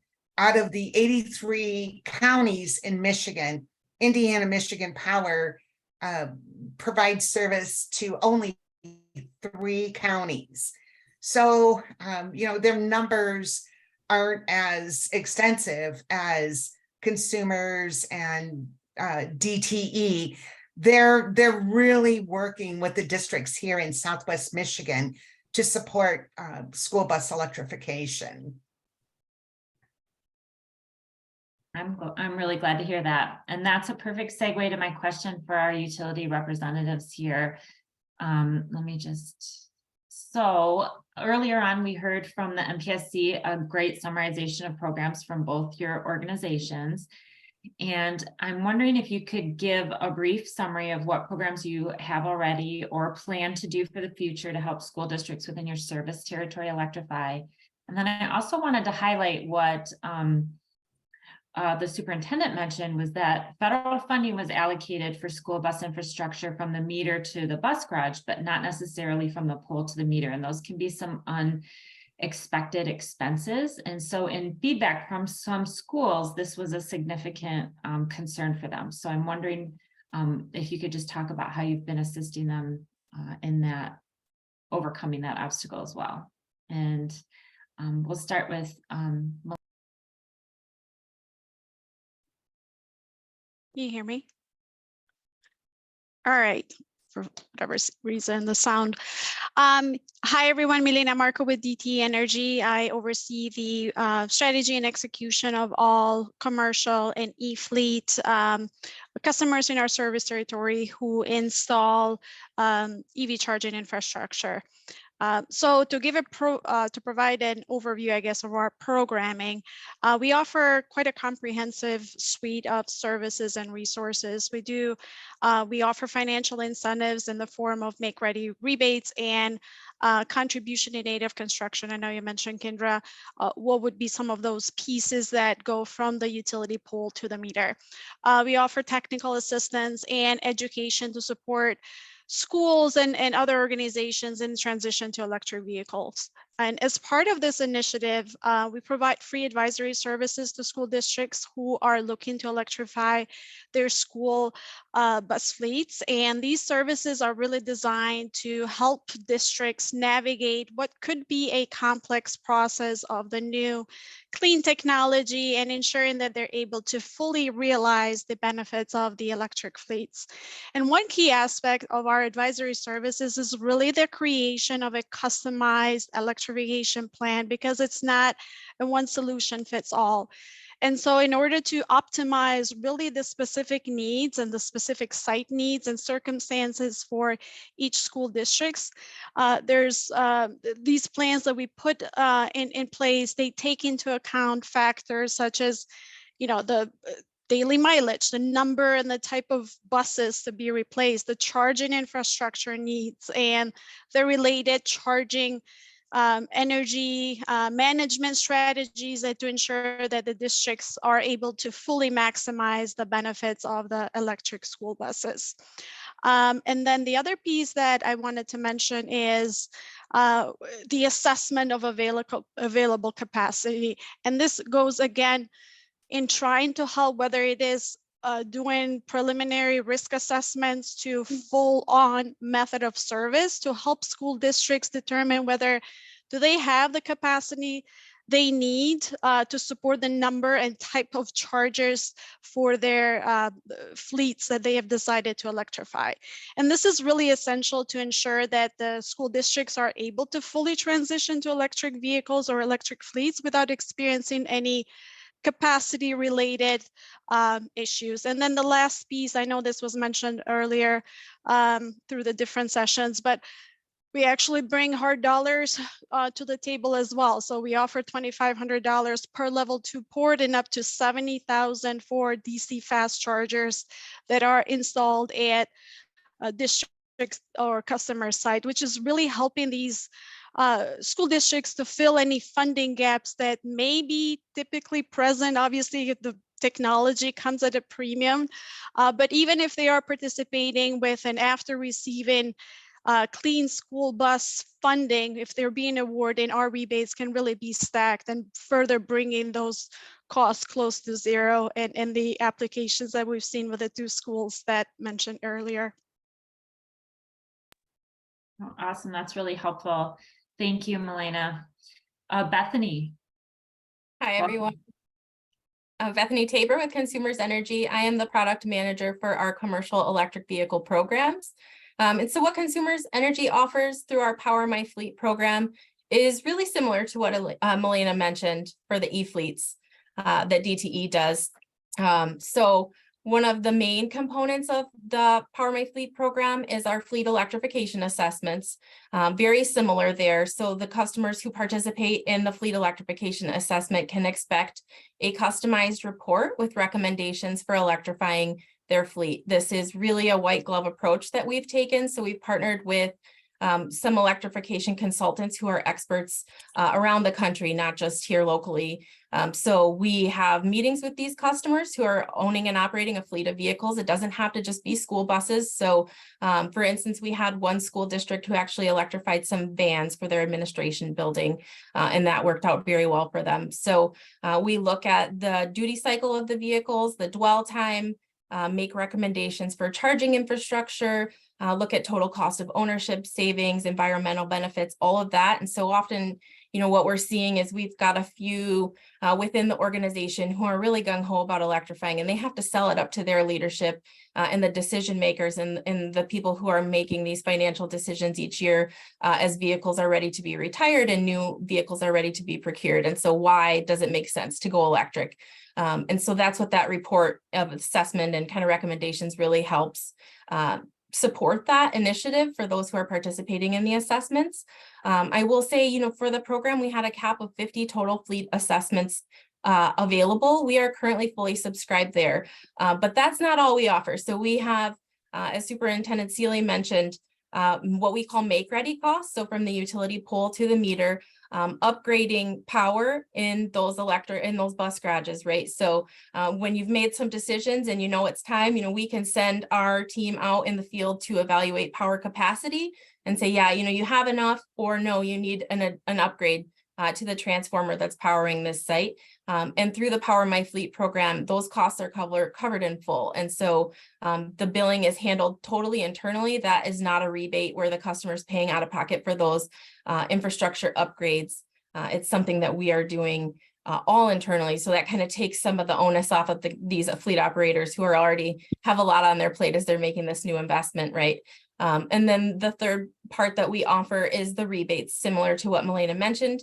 We have a $5,000 rebate for level 2 chargers with 2 plugs, and then up to $70,000 for fast charging. And when I say up to, that is a tailored amount depending on the capacity of the charging station and whether or not the fleet operator has a potentially public accessible charging station. So you probably don't want members of the public driving into your bus garage or quote unquote behind the gates, right, to charge their vehicles. But that does make sense for some fleet operators. So we do have a tailored rebate amount for DC fast charging. And I would also say, one of the things that we see is fleet operators who come in and say, we need the fastest charger. We want to have these vehicles charged in 20 minutes or less and back on the road. And we're here to kind of help explain why that doesn't necessarily make sense in every case for the battery life of the vehicle, just based on your dwell time, all number of reasons why that doesn't make sense in every case. And so a lot of times if you are able to charge those vehicles overnight, a level 2 charger makes a lot of sense. Another thing that we look at with fleet operators is whether or not it makes sense to them to get a separate meter at the site specifically for the charging stations. And one of the things that we offer is a commercial time of use electric rate, which has a lower cost per kilowatt hour for electricity in the overnight hours. So, if you're out running a route during the day and then you come back at overnight and you're plugging those vehicles in, and maybe you want to keep your building on site on your existing rate, we do have the opportunity to do a separate billing meter to help continue to maximize that total cost of ownership savings, even with powering the vehicles. Yeah, that's great. Thank you. Thanks for highlighting your programs. There is a question in the chat that alluded to some discussion we had earlier about rates for ratepayers, and I'll just read it to you here. Milena and Bethany, I'd love to learn about how DTE and Consumers works to protect ratepayers from subsidizing ESBs so that it's only applicable to the district, or if it's funded by the full rate base, how you work to minimize that impact across ratepayers. So that's a great question. I would just say one of the ways that we do that is by encouraging that overnight charging whenever possible. So we look at the demand on the grid. We know it's highest during the hours of 2 p.m. to 7 p.m. So that's what we consider the peak time. And overnight hours is when demand on the grid is lowest. So as a utility company, we have to have the ability to produce the maximum amount of power that's going to be needed in that 24-hour window. And so there's potential to kind of fill that valley when we have that capacity and there's lower demand on the grid. So by charging vehicles overnight, that helps kind of control the rate base for everyone.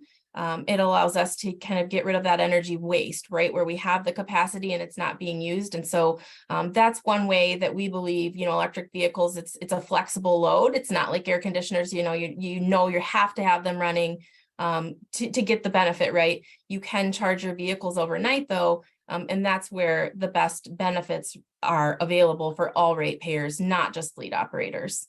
Mm-hmm. Mm-hmm. Great. And if I may jump in, well articulated, Bethany. So similar to what consumers is doing. So obviously encouraging overnight charging where it's cheaper for us to produce and cheaper for the end user, right, to take advantage of cheaper energy. But that's also helping put pressure on the entire rate base as to bring affordability benefits because we're utilizing those assets and bringing it while we're bringing additional load. And then to Bethany's points earlier, where we come in and bring in value and benefit for our customer base is also consulting our customers and school districts because they might jump into, oh, I want the fastest, DC fast charger where, again, costs can be significantly higher if you're looking to bring additional load that you're not going to use it. So really looking at right sizing the investments and providing guidance and consultations to making sure that not only the end user is accruing on the benefits, again, the return on the investment, but we're also right sizing our types of incentives and those investments that we're putting in the community. Great. Kenny, Jean, or Superintendent Seeley, can you speak to how you do your charging? Specifically, you can kind of tell the audience how you have it set up to charge during off-peak pricing. Kendra, I would be happy to speak forward on that. In working with our utility, we did negotiate a tariff rate beyond the school district rate, as Brittany and Melina were saying, to charge at night. We put our chargers on timers, so they begin to charge at like 11 p.m. and they go off at 4 a.m. Now that also, because we're above the I-90 corridor, as Superintendent Seeley is, that allows us to keep the battery warm. So when we go to start the buses in the morning, we've seen expenditure performance on buses starting in sub-zero temperatures. Now we do have one bus that's transporting a couple of students that made us think that, well, we better charge a couple hours during the day. And we don't get the discounted tariff rate at that time. But I will tell you that that driver came back in her electric bus with 4% charge and 2 miles to go, because she really utilized that regenerative braking that added charge back into the battery. It's like, okay, let's don't take that chance again. But yes, that is a great way to go. We have DC2 chargers. They have performed very well over the past 3 years. When we increase our EV fleet, we may be looking at something else. But yes, I totally agree with what Bethany and Melina are saying as well. Charge overnight. And if you can, when you're working on your infrastructure, get those timers in, and you're going to see a huge benefit in cost savings on, not only not using diesel, but on your electric rates. That's great. Superintendent Seeley, anything to add? Yeah, I would. We're not as far as advanced. We're still working out the kinks in Pellston. They've been on the road since January, but we're definitely charging at night. I think we have the level 3 chargers, and I think one of the benefits, there's a lot of doubters that didn't think that these would work in Pellston, and we got 125-mile range buses, and our bus routes are 40 to 50 miles in the morning and afternoon. And we've had some community members pretty surprised that our bus can go out in the morning, and if we know it's going to take a ball game at night, we plug it in and fully charge it during the day. They run their route, and then they still take the football game 30 miles away on a Friday night. And so we've I think cured some doubters of what they thought that these buses could do. This one's in the infancy stage, but I'll add, we're already excited and trying to take it to a next level. I've been working with a representative from Consumers Energy. It was actually his thought. We need to do some upgrades to our using bond proposal money to our school district to connect our 2 buildings and our bus garage together. But once we do that, our 4 buses hold enough power in the batteries that we could do vehicle to grid during the summertime and run our 2 schools when we're not in operation and we're not using the buses off of our batteries, and then charge our batteries at night and pay a lower rate in the summertime for our electricity. So we're excited to go down that avenue. Awesome. Thank you. We have just under a minute left. So I just want to direct one last question to Superintendent Seeley. What was one of the big obstacles or fears that you had to kind of overcome or disprove a myth to get everyone to kind of agree and buy in with the electric school buses for your district? Yeah, I mean, I've already mentioned it a couple of times. Luckily, I didn't have to do it with my school board, because if I did, I don't think I'd be talking to you guys right now. They were on board and excited about it right from the start. They're forward thinking and great people. When we do any type of, we're in the media a lot, and I would say 98% response rate positive when you see something in the media. We've had 3 or 4 articles in TV things on the electric school buses, and the comments are just incredible. Like, it's probably a 20% positive rate and 80% negative. So that court of public opinion has never feared me. I don't care about it personally, but I worry about it for my school district. And so, I was concerned if anything went wrong, if a diesel bus breaks down on the side of the road, nobody says anything about it. Diesel buses break down all the time. But if an electric bus breaks down on the side of the road, I know that there'll be tons of people saying, oh, I told you so. And I'm, prepared with facts and the positives that, talking to a first grader that gets off that bus, and I ask her how she likes it this morning. She tells me, I love it. I can talk to my friend. We have 5 buses in our fleet, and 4 of them are electric right now. And when the one diesel rolled by this morning, when I was greeting kids off the bus, I couldn't hear. It gave me a headache. I couldn't hear a thing. I was frustrated by the noise, and I know my kids are too. So, just that myth. I thought about it. Like, I know one person in Northern Michigan that owns an electric car, one, in my friend network and my community network. So, EV buses in Pellston was a scary thing. And there's a lot of doubters that don't think that they're going to work, but they're working well, and we're excited to have them.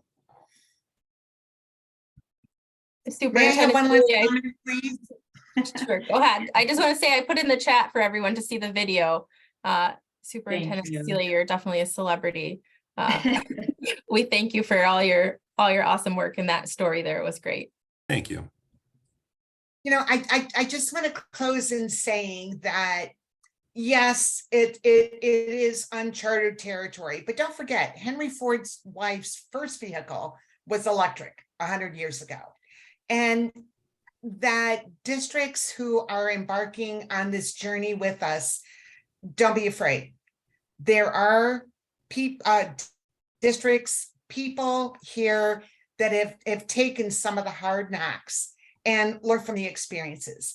Please use our experience, what we've learned, to help you on your journey, because we all want this to be successful.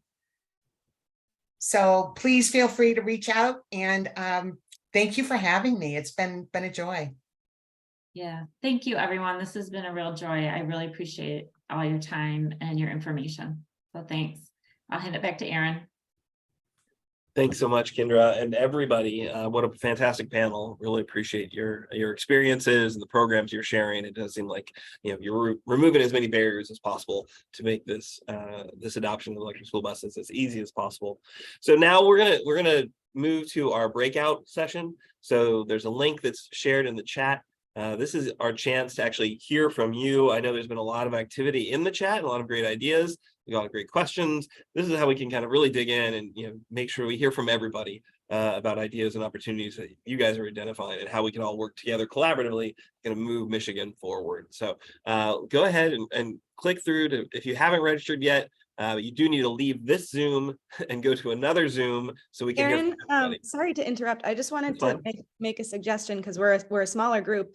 If we want to stay here, everyone's welcome to stay on this call actually instead of shifting over to the other one, and we won't do breakout groups since we're a smaller group, and we can do the same exercise we were going to do, but all together as a group. Sure. That is an audible was just called, everyone. So do not go to the other link. What I guess we will do is I'll hand it over to our facilitators for this process. Some fantastic partners who've just been working in community for a very long time. Ellen Bile, who's with Michigan Environmental Council, and then Frank Houston with the Blue Green Alliance. Both folks who have just a wealth of experience working in their communities, and we were happy to have them join us to lead us through some kind of question process here. Yeah, and what I suggest is let's just get a couple minutes to set up here. Attendees, you're welcome to stay on, and I'll promote you to panelists so you have the ability to engage in the conversation as we would in the breakout groups. Other speakers, you're welcome to stay on as well, and we'll get our facilitators on. So let's get started in about 5 minutes. Okay, 5 minutes. So a little bit of a break for 5 minutes, and then we'll get into our breakout Q&A.